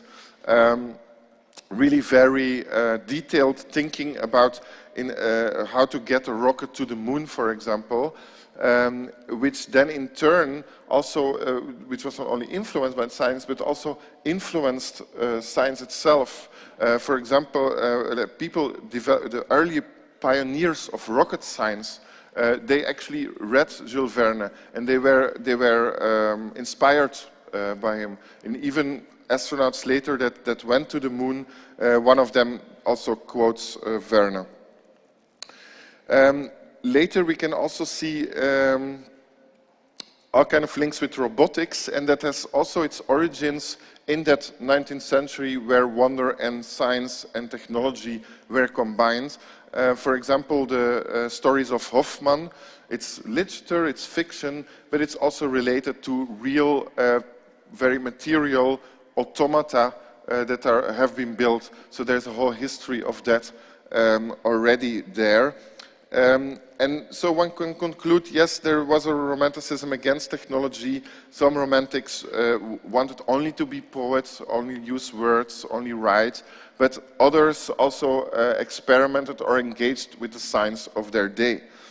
And I found this very interesting because if we look at today, I think there's also a combination of romanticism and technology, both in those who develop technology as in those, like most of us, also who use technology.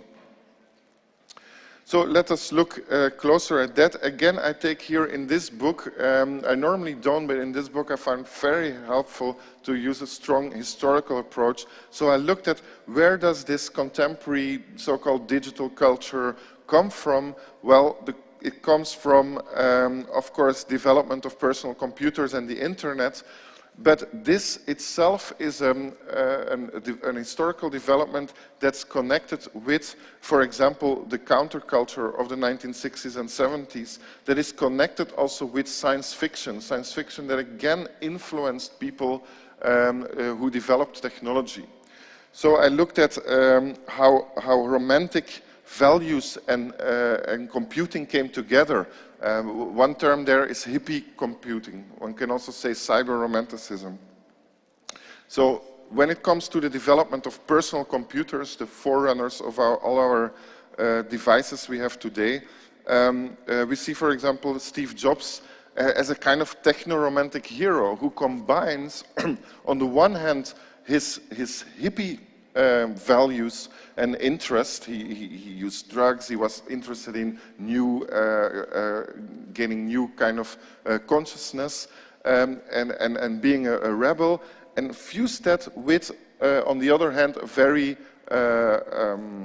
concrete material development of technologies, and then you have the myth of the garage where the personal computers were built. And myth was partly true, of course, but partly also was a romantic ideal.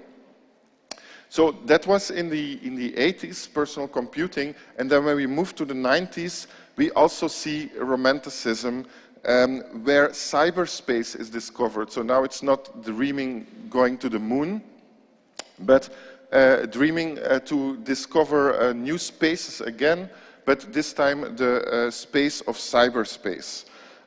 So there was all kind of metaphors were used that show this kind of romantic, and one could also say kind of colonial endeavor to conquer the new frontiers.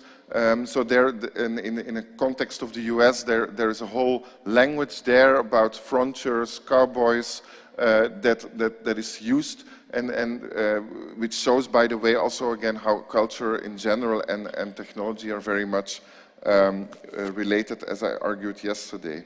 So we have that with the internet, exploration of unknown space, exploration of new frontiers, and then also the hacker as a romantic figure, a romantic rebel, who is no longer someone who is regarded as merely technical or as boring or as connected with administration bureaucracy as people thought about computing in the 50s.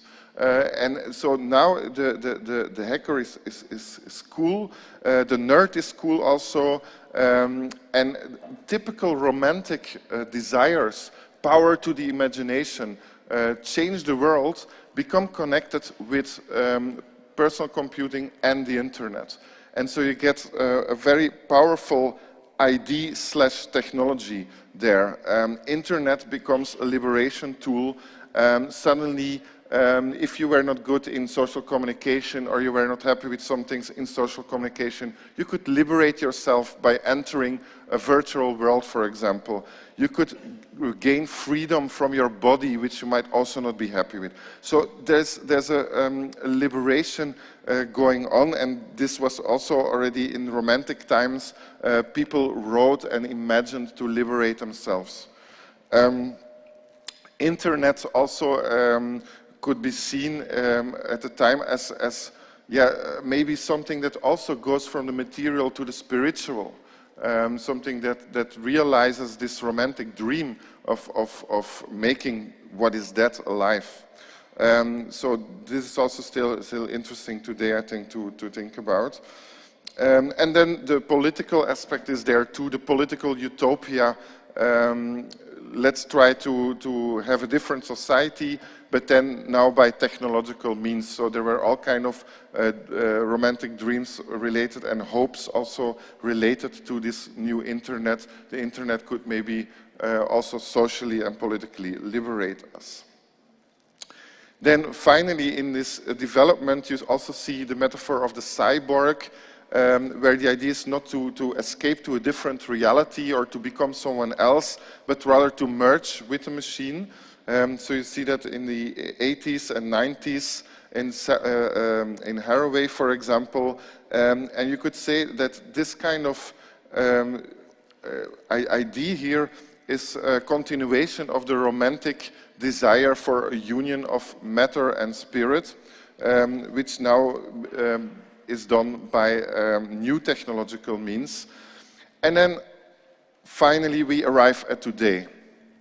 So I think today this line continues. Today we're not suddenly totally thinking in secular terms. We're not totally disenchanted. Our technologies are not mere tools. If they're tools, they're also romantic tools. And they're used for romantic purposes. For re-enchantment, for bringing back the mystery, for liberation, and gaining this union of humans and machines. So if we look at some technologies then, more concrete of today, then we can see, I think, this romantic aspect, this romantic dimension of it. So Cyborgs, the idea of the cyborg is still very popular, but also if you look at our daily life, how much we're already connected to phones, the internet, one could very easily interpret that as a realization by technological means of having spirit and matter, mind and materiality connected. Robots, also the very idea of living with robots, it seems also to fulfill the romantic dream that the machine and the human merges, that there's no longer opposition. Romantics always want to go beyond oppositions. And so this harmony, this utopia of harmony with robots fits in that. Mind uploading then fits a lot with the kind of romanticism that wants to liberate from the body, a kind of Platonic idea that the body is a prison and that we need to get out of that. Mind uploading promises to do that.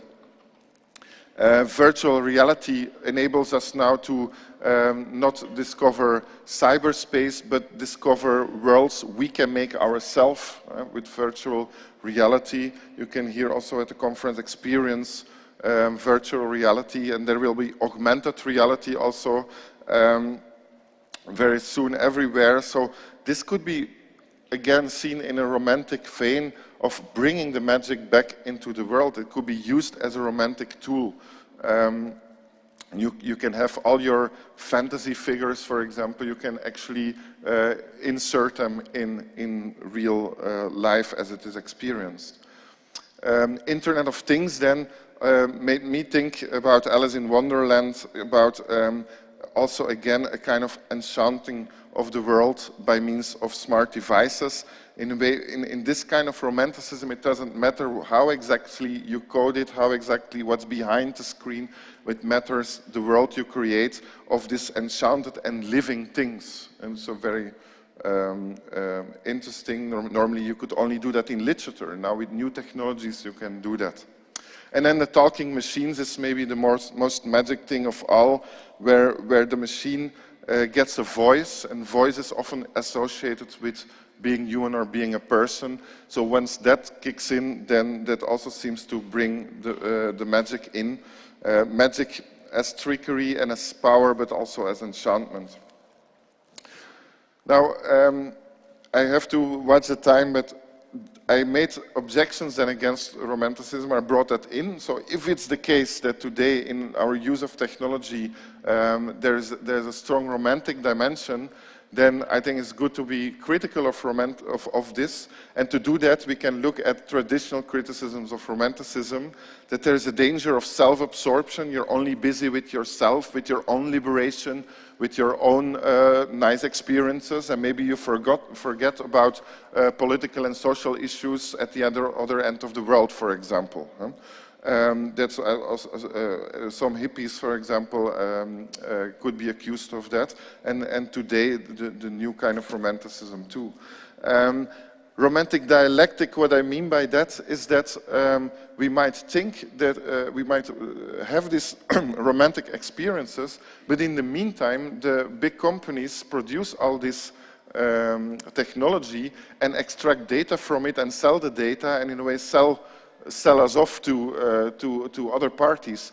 So maybe this is a kind of self-illusion that is good for a certain interest. So from a critical theory point of view, you can really, you could say that there is, just as there was a dialectic of the Enlightenment which turned into its opposite, there's also, as I argue in the book, a dialectic of romanticism which turns into its opposite and becomes everything romantics also don't want. Now, I think because of these problems in romanticism, and I just picked out these points here, because of these problems we could try to move beyond romanticism and deal with technology and with others and with ourselves in a non-romantic way. But I think this is very difficult, because if we look at the language we use, we've seen in the first presentation how difficult it is. We are really kind of trapped in this language use, and it's very difficult to go beyond that. yeah, in my book on that I say more, but also the technologies we use. So I think that if you look at this whole cultural development, the culture was always linked with the technologies. So if we want to get out of romanticism, I think we need a different language and we need different writing and thinking, but we at the same time also need perhaps different technologies. And that, from there I went into two directions. One was to say like maybe we need more craft work and more direct engagement with the material, because this seems to be non-romantic. It's less dreamy, but it's still technological. Or we could also think about the machine, like a lot of all this thinking in modernity and including romanticism is always about the machine. But can we create non-machines or post-machines, as I wrote? Can we do that? What would be a post-machine? What would be the end of the machine? If our machines get less material, if there's more nets and less material objects, does that mean that we go towards more spiritual and less material, or will there always be something material? What's really the future of the machine? So I think this also comes out of this discussion, and I'm curious to see what you think of this. So to conclude, I think, of course, we can use all kinds of theories to understand technology and discuss technology, new technologies that do things with our lives. I have used in this particular book romanticism to do an interpretation of what is going on today. And I think for me it was very useful to do that, because I got new meanings out of that. I think there is this problem that it's very difficult to think in a non-romantic way. And I think, yeah, maybe this more Ars Electronica as a kind of art and craft and a practice, as also many artists here practice it. Maybe this can be one way to get out of the romantic dealings with technology, but there's always the danger to revert back. So that was the problem I arrived at the end of the book, and I'm curious to see what you think.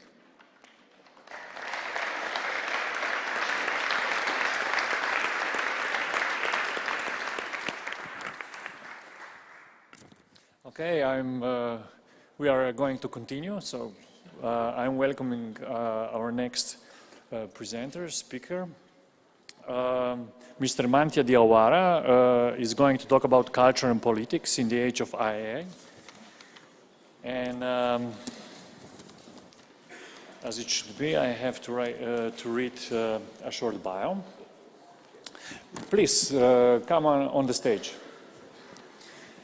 Manthia Diawara was born in Mali, West Africa. He is a distinguished professor of comparative literature and film at New York University. Diawara was educated in Guinea-Conakry, Bamako, Mali, and Paris, France, before immigrating in the United States to pursue his studies. Manthia Diawara is a prolific writer and filmmaker. His essays and opinion in French and English on art, cinema and politics have appeared in the New Times magazine, LA Times, Liberation, Mediapart, and Art Forum. Please welcome Mr. Diawara.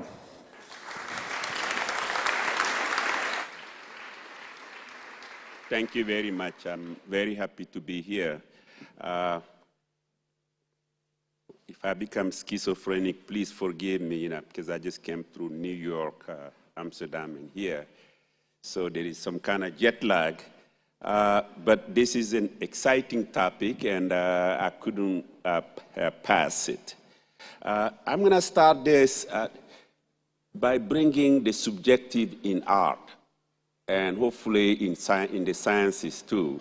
I began, as the introduction, the generous introduction just revealed, I am from Mali, West Africa, and I grew up with the African independence movements in the 60s. And we were basically told that if only we espouse, we were to accept modernity, we will easily catch up with the West. And we will be equal with the West. In fact, there are very famous statements by some of the poets that we followed,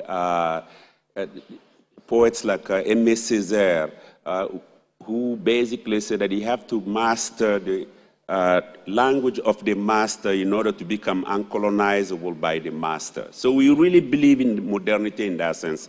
They were some of the major thinkers. And so, personally, I came from Mali, went to France, studied, and then with this ideology, this kind of thinking in mind, you know, some of the people being Frantz Fanon, Richard Wright, these were our master thinkers. So I espoused this ideology. I really believed in it. I went to France, studied, and then came to the US, had my PhD, and became a professor. And I am, relatively speaking, a successful person because I'm autonomous. I can take care of myself. I can help my students. I can do things for people here and there. But when you look at it from the perspective of my village, where my parents are from in Mali, but I would even go as far as to say in all of Mali, yes, there may be some who are envious of me because I'm in America, but on the whole, I'm a failure. So this is what is leading me to the artificial thinking. I'm a failure. Why? Because in my area, and I think in many places in Africa, and probably in other places where they have communities, in smaller places like Austria here and other places where they have communities, success is measured in a different way. Where the success for me was to become an individual, an autonomous person, to work hard in school, and they said in order to make it as an academic, you have to publish papers, you have to be visible, you have to do all these things that we do in the US, keep running, and you are successful. In the village, to be successful, you have to be able to solve a problem. You have to be able to solve a problem, and what is the problem? The problem could be, for example, if there is an epidemic. So a successful person could come and take care of it. Or if there are two villages at war, a successful person could potentially come and stop the war from taking place. Or if there is drought, which we have all the time in West Africa, which is actually the reason for a lot of immigration today, because the land is being destroyed and the trees have died, and the rivers are dried up, and so on. A successful person used to be able to find solution to these things in my area.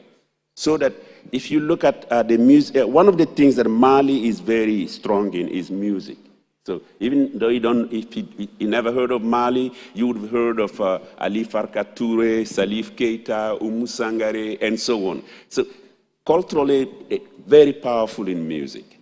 And in the music, actually, if you take the roots of Malian music, it's all about, they all praise songs about, I don't know if the word is enablers or heroes. Hero is too strong, but problem solvers. All the Malian songs are about a person who solved some problem.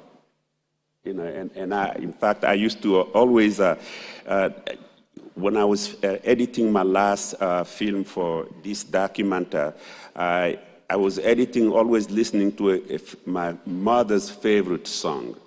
And this song, I had completely misinterpreted the meaning all along. I had completely misinterpreted the meaning, because the song goes like this. If you lean on a tree and the tree dies, what are you going to do? If you lean on a person and the person dies, what are you going to do? If you lean on a river and the river dries up, what are you going to do? And then the song says, lean on the person who's your big love and your big friend. Now, this song is from the 60s, but it has been, the meaning has changed a lot. For example, they will take the meaning, lean on God. God is the one who can help you.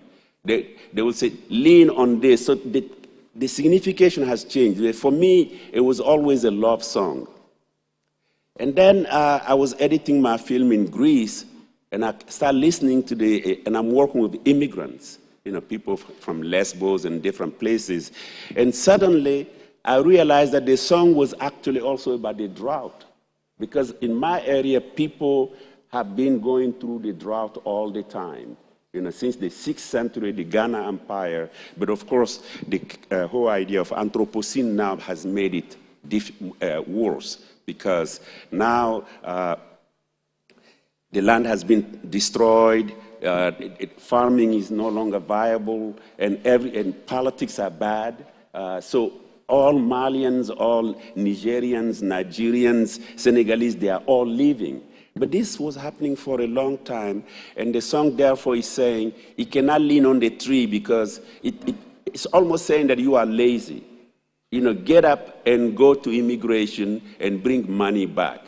So I'm suddenly beginning to find another meaning for this song. Now, why do I begin with this subjective story? Because I'm at a moment, I'm past 60 years old, and I'm really beginning to wonder what happened to me.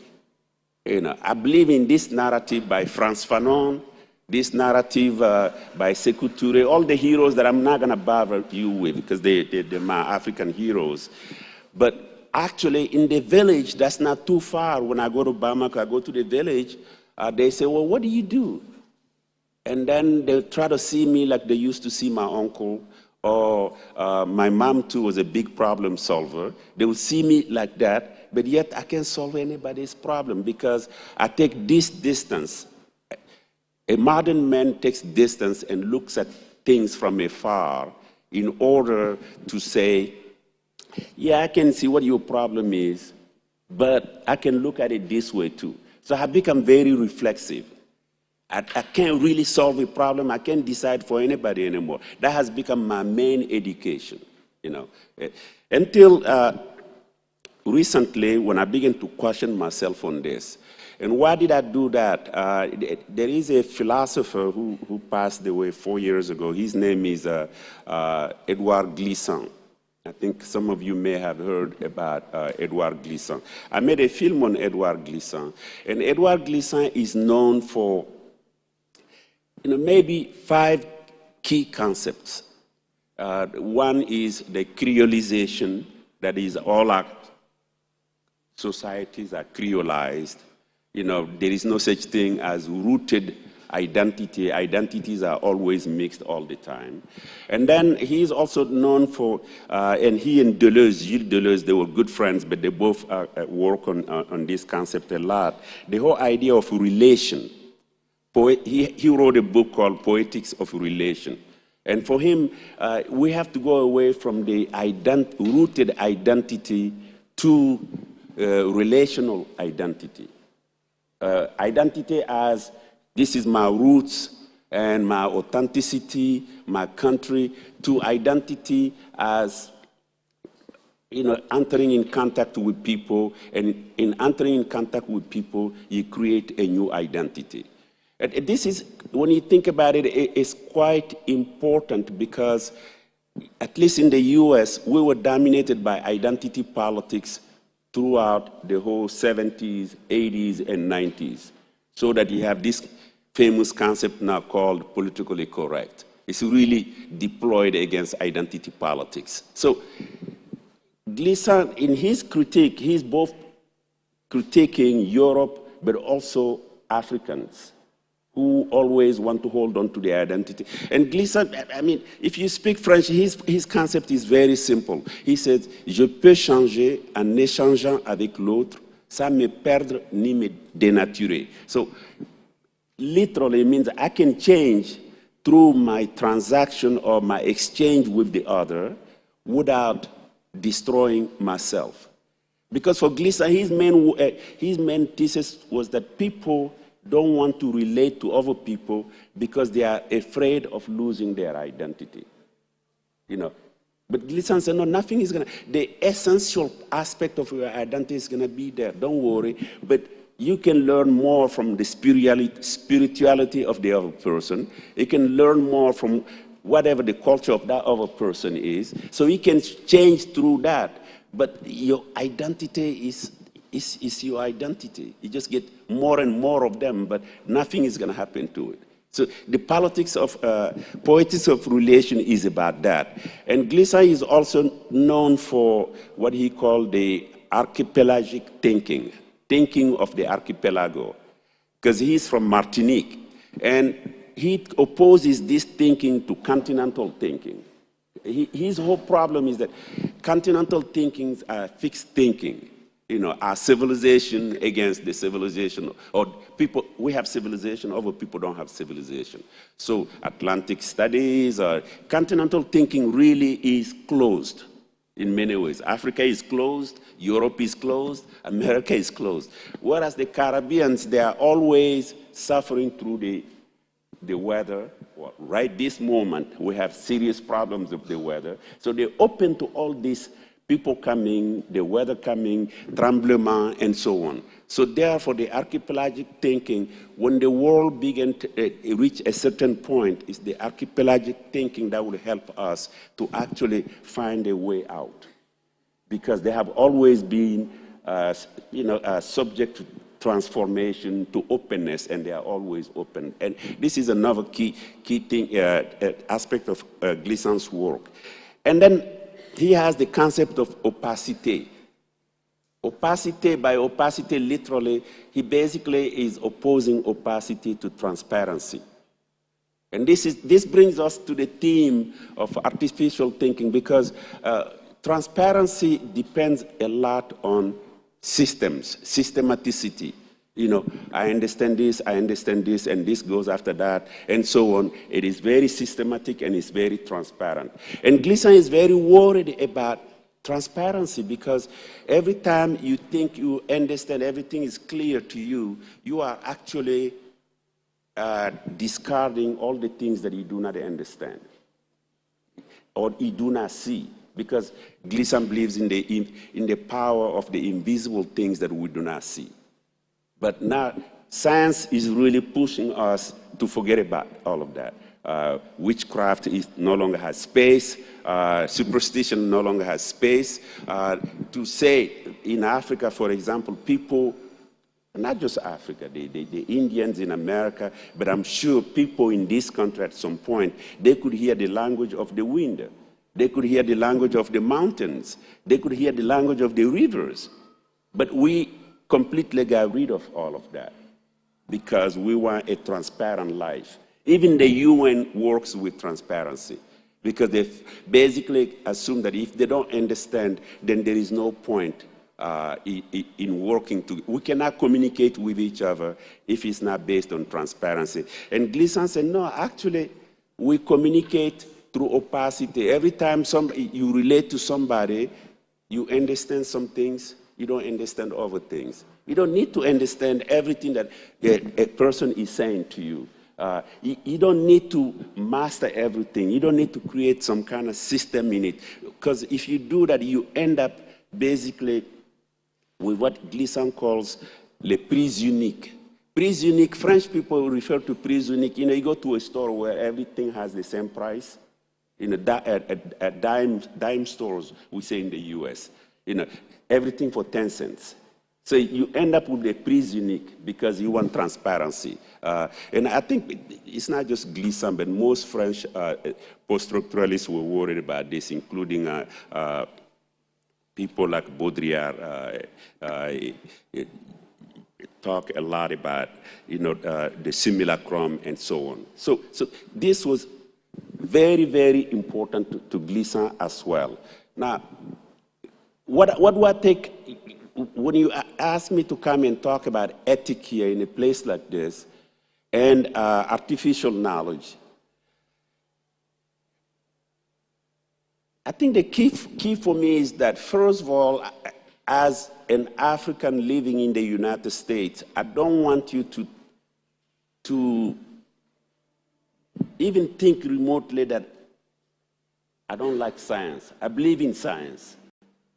I don't think I can function, I'm not like Donald Trump. So I believe in science completely. I don't think I can function without science, But I try to see what science has done to people. As we are understanding the world scientifically, what are we doing to the rest of the world? This is what is important to me. And finally, the final concept of glissant is la pensée du tremblement. And this is really what is missing in artificial knowledge. Tremblement basically literally means trembling. It means tremulous. It means quakeful, But what he means is that we have to become tentative in our decision making. Any decision that you make, it can just always be certain. Certainty is a big problem for Edouard Glissant. You have to be tentative with your thinking. You have to tremble with the trembling of the other people. There are people trembling around the world. You have to be able to tremble with them. And what I invite a young artificial scientists is to see if they could put that kind of subjectivity, if they could put first-person narrative that I have just been doing here.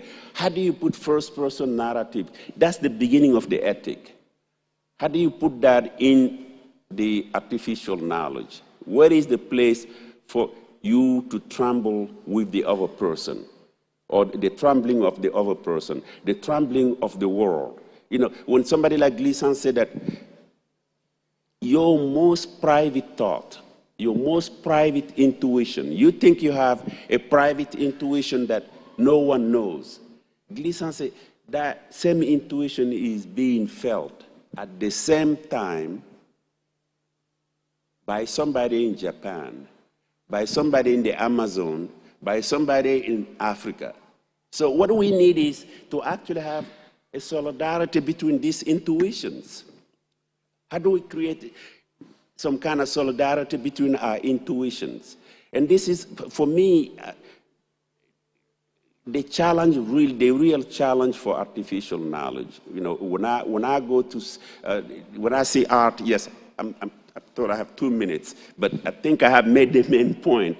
When I see art today, my last film, the biggest challenge for me, because it's all archival film that I did for this year's documentary, it's all archival, and I took all of them from different places.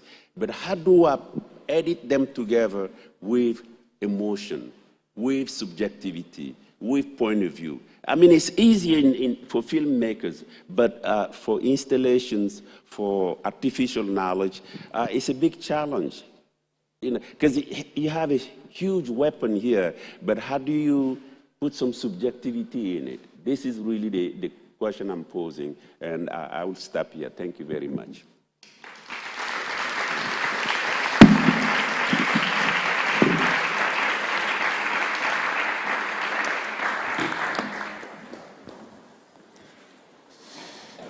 Okay, now is the time for questions and answers, and I would like to invite all of the speakers to join me here on the podium.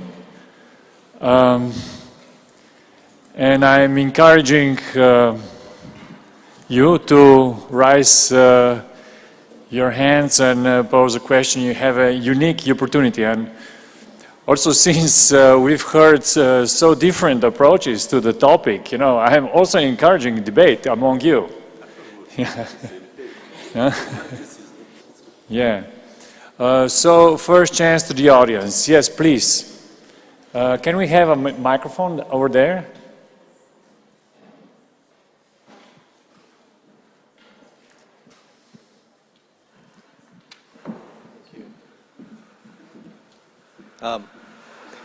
Very short question for Zenbo Hidaka-san.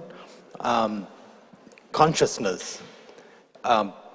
We use the word artificial intelligence. Very, very seldom the word artificial consciousness. And consciousness is a term which in spiritual traditions is a very important term and concept. Can you tell us something more about that? Can you tell us some more about consciousness? I mean, relating artificial intelligence with consciousness. その人工知能の意識を持つそのものについての関連性について何か教えてください。それはまあ仏教的に。そうですね。ちょっと日本語でさせていただきますけど、仏教で意識を持つことなんですか。consciousness なので意識。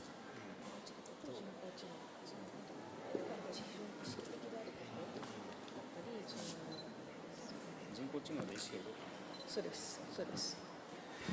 仏教の方で、先ほどのプレゼンテーションで少し触れさせていただいたんですけども、仏教においてはその意識というか内面性を非常に深く自分で認識するっていうことがすごく大事になってくるんですね。ですから今回のプレゼンテーションで一番ポイントだと思ったのは、今一般的に知性っていうふうに言われてテクノロジーで開発している部分だけではない人間の内面性みたいなものがなかなか問われてないんではないかっていうのが最初の問題意識だったんです。で、一方でThank you very much for the question. So among Buddhism, it's very important to understand your inner self to begin with. And the presentation point that he was giving out was that, firstly, to point out that intelligence and consciousness that is debated over now is something that is based on scientific interpretations. 今技術によって知性が確立されていくというところまでいきました。でその意識っていうものがその仏教の中で非常にこの内面性の探求とセットになっているんですね。ですから人間のその内面性っていうのはそんなにその非常に表面的なものではなくて、非常に内面性が非常に構造化されている如実自身っていう仏教の言葉を挙げましたけども、本当の自分を知るっていうのは単に自分がどんな人を知るというだけのことの意味では本当はなくて、その自分の精神の内面性みたいな非常に深く構造化されたところまで入っていくっていうのが仏教の修行の中にあります。その中に意識自体に深いレイヤーがいくつもあるっていうものが仏教的な修行の中で言われていることで、そういった東洋の仏教の経験みたいなものが哲学やサイエンスとどう手を取り合ってアーティフィシャルインテリジェンスの開発につなげていくかっていうのが非常に大事ではないかというふうに考えています。So, as I said, it's very important that consciousness is taken as a set with the experience of digging into your inner self amongst Buddhism. So, but among Buddhism, it is very important to understand that this consciousness is divided into certain layers. It's not just about understanding your strength, your weaknesses, but it's about understanding all these layers that are hidden under these consciousnesses. So that's the reason why he thinks it's very important to have this spirituality to be in hand with science and philosophy. And this empirical way of understanding consciousness to be in combination in order to discover the new realms of artificial intelligence itself.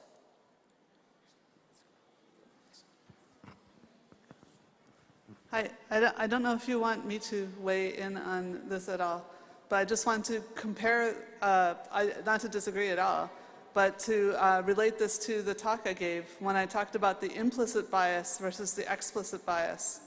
So one definition of conscious is what you have explicit awareness of.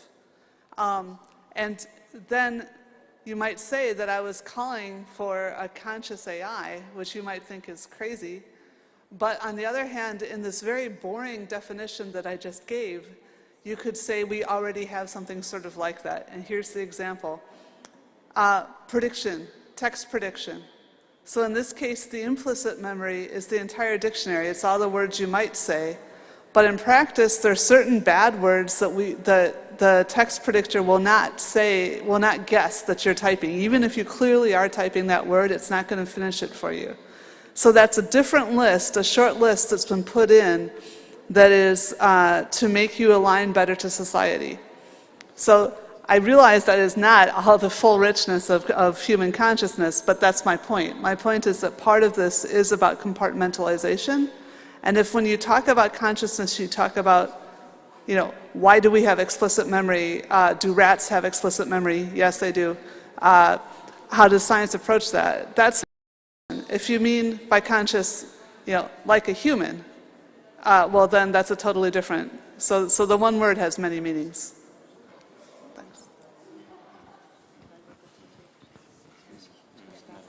Anybody?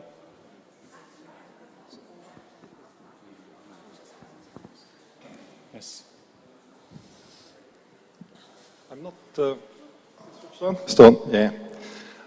I'm not sure I can formulate it right now in the right way. That's why I was holding back. But it was based on the understanding that an AI, in some form, needs to learn and train. And quite often we see that as a reward system, or what you called, on the other hand, suffering. So knowing how to suffer and how to reward. There's some ethic around that. So an AI in the future might have to suffer. And on the other hand, it might have a pleasure system as well. And I'm just interested across the panel how they think about the ethics of that. We can go far deeper than that, but I just would like to meet them. I actually would much rather hear the last three speakers, particularly the final speaker talking about artificial thought, where he would put that. But just to clarify what I was claiming, again, in this very reductive sense, if you can say pleasure is what you're rewarded for, then all machine learning already has that. The question about suffering is, can you make it so systemic that you could actually punish a machine for doing something bad, like going into debt, you know, spending money it doesn't have? And that was what I said you couldn't do without this mind uploading, which I agree with Mark might be sort of mythic.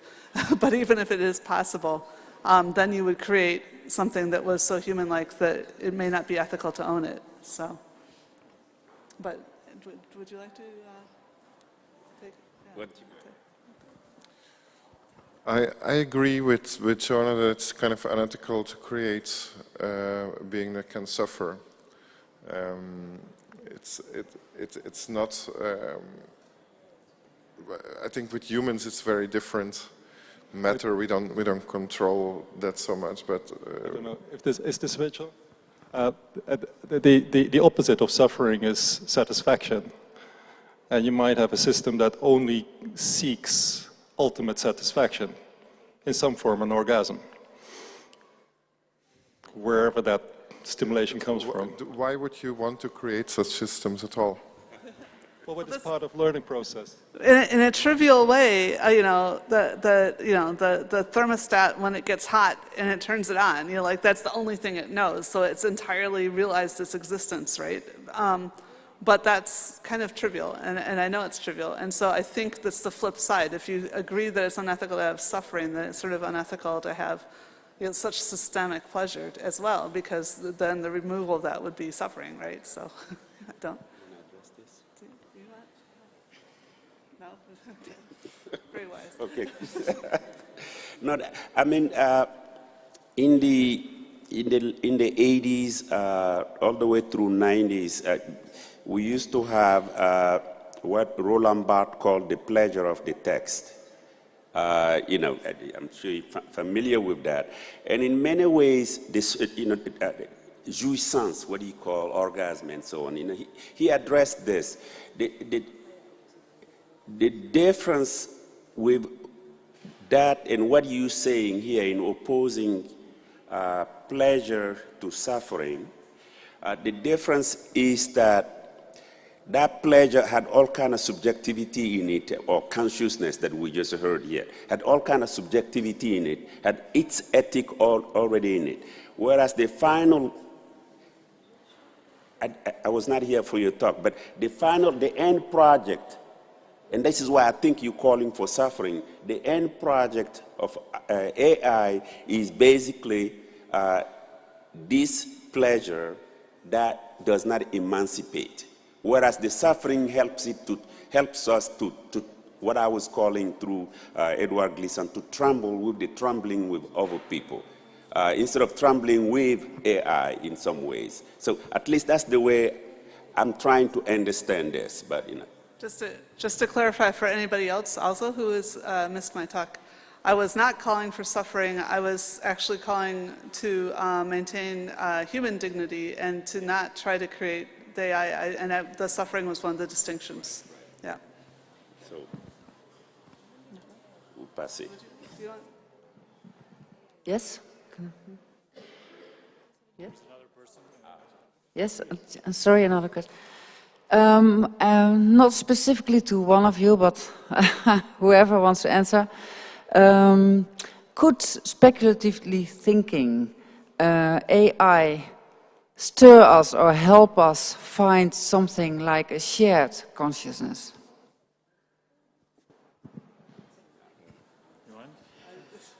Or maybe he wants to go. Just try first, then. Okay. Yeah. I mean, again, if you look at what is happening in the U.S. with what they are calling now Afrofuturism, what they're looking at science fiction as a way out of the system now in the U.S. And this is very popular now, and I'm sure that's why you say speculative thinking, you're familiar with this. In that sense, yes, there is at least a community of people who are thinking about getting out of neoliberalism through speculative thinking. Yes, I could drop some names, but even artists like Jana Kanfra, Octavia Butler, the science fiction writer, and so on. So yes, there is a community, and it's really what people are doing today.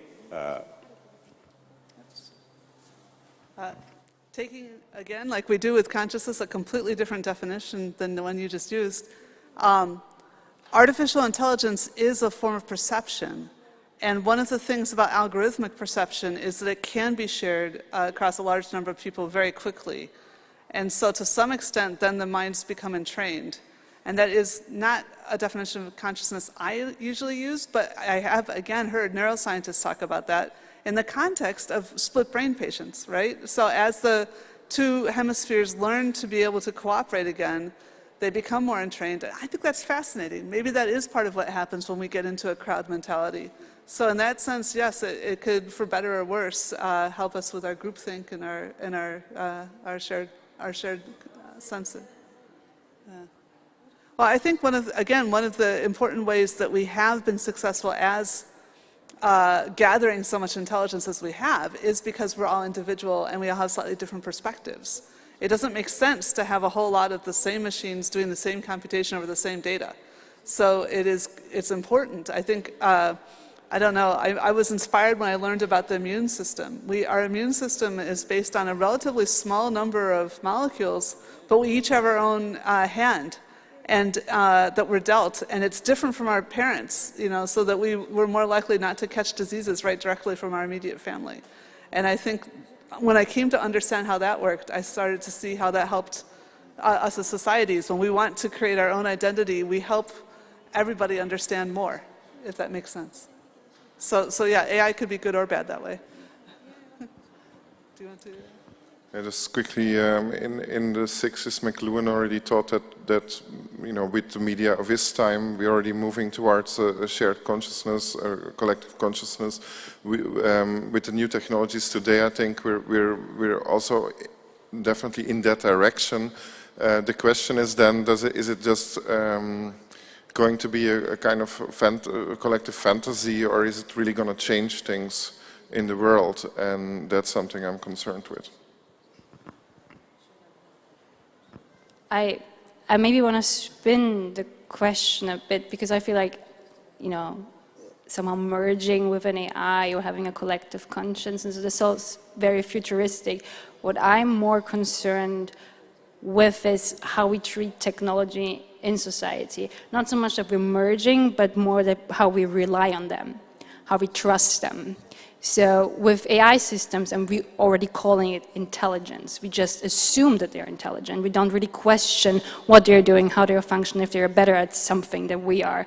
And I think that's the critical point. I think it's not so much about how if we're merging and if we can understand each other and if AI has a conscience, it's more about what does it to us. Do we trust our intuitions or do we rely on AI? And I think that's what's changing.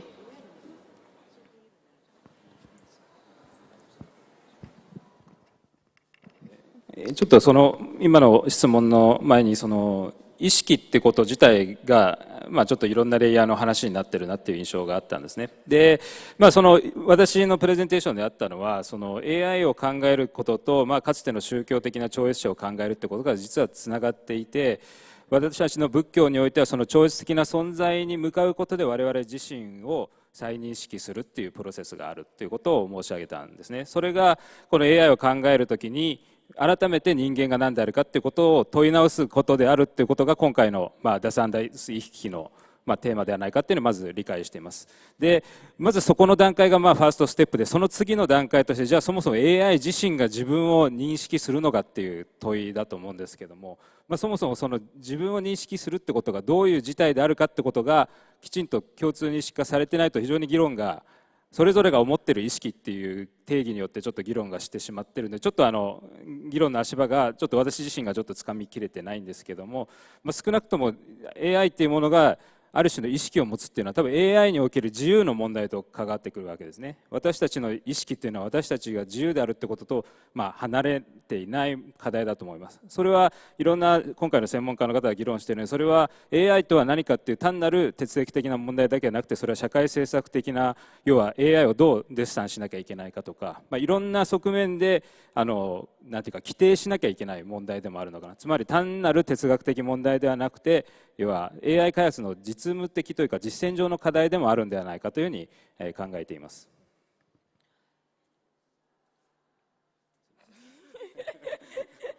One moment, sorry. Okay. So he said, oh, okay, I'll talk I as in him, I. So I think at the moment we're having different layers on talking about consciousness to begin with. But from his perspective, he wants to claim that it's very important to think about the religious people back in the days and AI at the current state. And for him, in Buddhism, it is very important that to think about these transcendental existences from yourself is exactly a question about questioning what I am. So this is kind of something that is related between technology and these transcendental beings. And by questioning their existence, it's actually about a question of who you yourself am, who I myself am. And that is why this conference theme, Das andere Ich, the other I, itself is super important to question in today. And as a next point, it is important to question ourselves, does AI actually cognify itself? And to understand or be conscious about yourself, that is the actual more important question. And even for ourselves, we perceive the world very much differently. So what would be an individual, what would it mean for each individual AI to understand individually about its own existence? Here we're talking based on the discussion between consciousness and freedom, and the freedom to actually define who we are and what we are. And as we have been discussing with all these different experts, this is not only about a philosophical discussion of our existence, but it's much more of a practical, pragmatic discussion on how we actually design about this understanding of understanding yourself and society in a more socio-political and a social policy way. And it's very important in how we allow ourselves to design AI and ourselves and how we understand ourselves through very different layers of discussion. That's wonderful, and it reminds me of one of my other fears of AI. One concern is that we will learn so well to predict what we can do using the machine Because as you say, many people are having the same thought at the same time, but it feels unique. If we ourselves can predict what we're going to do, that is going to fundamentally alter our experience. And I think it's a big challenge for the humanities in general, including religion, to help people come to terms with this totally different concept, self-concept.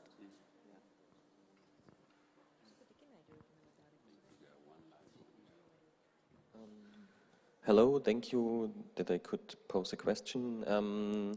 During the different talks of yours, a kind of old concept came across by Condillac. If you know sensors by Condillac, and I would like to ask: is this still the same discussion like Condillac we are having nowadays? Like he proposed, like 200 or 300 years ago? Is it just the AI a new kind of medium, or let's say a higher developed technology? But bottom line, is it still the same question, how we function and how we function on ourselves?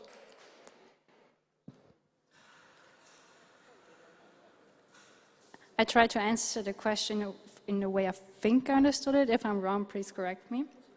I think the question is, like, is AI fundamentally different or something new, or is it just another technology? Is it like something that we had, when we invented the press or cars? Is it just another thing, another tool that we are using in society, or is it something that has some, new flavor to it, right? Is it, something that could be compared? Is that the question? I think more my question got into the direction of, is it just a new technology? Is it not just something new in general? I think it's because so much technology is involved, yeah. we are at a new point, but my feeling is more like we are talking about the same topic on a different technological level. Yeah, to a certain extent, I agree, because it's not like something inherently different. But what AI and smart robotics do is they are not just mere tools anymore. So if I use a tool to build something, right? It's something that I use. I know what I'm doing with it. I know what it's designed for. It does exactly what I want it to do, and I can stop using it, and it will actually fulfill the purpose that it was designed to do. With machine learning and smart robotics, they can start to behave in unpredicted ways. They can start new behaviors, learn new patterns that I haven't envisioned yet. So I'm not saying that they're, comparable to humans, but they are more independent and more autonomous than traditional tools that we invented. And this poses questions for the legal system, like in terms of liability, for example. If I have, for example, a robot that acts on its own, is doing stuff that I did not intend to do, am I still liable? Like, because I built that thing, even though I did not intend it to do that? Or is it the robot's fault? Or is it someone else's fault? Like the question of liability, who should be responsible, that's blurring, because we somehow have a third entity that does something that we did not envision it to do, could be. And I think that's what's new. This is part of the reason for my recommendation. I actually worry, because if you have a bad screwdriver, it doesn't do what you expect it to do either. And so I think it's really important that we keep people who are building AI responsible for the things they build, and that we do. That's part of the point of regulation and of being able to audit. So I think sometimes people try to obscure. Maybe that's why certain car manufacturers like to say, "Oh, this is like a big threat." They try to obscure the fact that they have responsibility, because it is more difficult. Of course, it's a complicated technology, but in some ways it can be better. It'll solve some of the problems that you said it. So I don't actually like that. On the other hand, I do feel like sometimes, as I mentioned before, the shift to being able to predict our own behavior is like the Copernican shift or the Darwinian shift, and it may be rejected, like Darwin is still being rejected.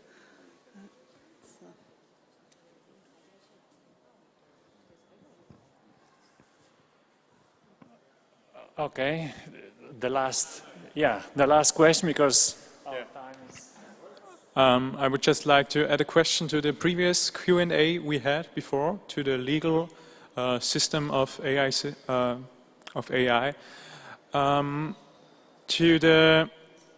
If you want to know the detail why you, for example, didn't get the job because of an AI system, I think it's complicated, because if you take today's technology, rediscovered technology of deep learning and deep neural networks, the networks often abstract the data in a way which is inconceivable for humans. So even if you have perfect, unbiased data, if anything like this exists, you cannot know for which detail you've been chosen for the job or not. What solutions would you suggest, or how would you cope with that problem? Thank you. There's a difference between transparency and just like open source. So we don't understand every weight in a deep learning network. We also don't understand every molecule in a brain, but we hold people responsible. And so similarly with a deep learning system, we can see whether if you just change the name from a European name to an African name, whether suddenly you don't get the job. So even without understanding all these details, that doesn't mean that we can't have a notion of responsibility and auditability. With regard to explanation, as it seems now, there are two main barriers why people are hesitant to explain algorithmic decision making. So there are two reasons, either because you can't or because you don't want to. That because I can't, as what Joanna said, it's opaque, and as you said, there might not be a real chance to understand the causality between those things, right? The other thing is because you don't want to, because companies are very hesitant to disclose their code because they are protected by trade secrets, their proprietary nature. There's a different reason not to give explanations. But regardless of what those things are, whether it is because the technology doesn't allow it or because companies don't want it to do, we need to ask the question, where do we deploy those things now? If you have to deal with the fact that you are not going to get an explanation because you can't or you don't want to, where do we deploy those systems? Is it okay if I use proprietary algorithms or unexplainable algorithms to decide if you have to go to prison? Right? We would never do that in a normal setting. So if you imagine a court case, for example, right? And the judge, invites a witness to testify. And the witness says, yeah, I saw that person breaking into that coffee shop. And so, yeah, when did that happen? And the witness says, I can tell you that. I don't want to. Would you believe that witness? Or would you question the reliability of that system? We don't do the same thing with algorithms. We just kind of assume that they are correct, that they're doing the right thing, that they are trustworthy. And that's the problem. I'm not saying you need to explain and understand all algorithms in total, in all sectors, but there are certain areas where we actually have to question, is it okay, is it ethical okay that we deploy those systems where algorithms making decisions about us that deeply affect us? Okay, dear lecturers and dear visitors, this is our end because we went even over the slot it was meant for us. I'm super happy that I heard so many inspiring perspectives on IA. It opened much more questions that answer my doubts. No? But I think that these events are exactly to do that. No? So I hope you share my opinion. Please welcome and with a warm applause our speakers. I thought they deserve it.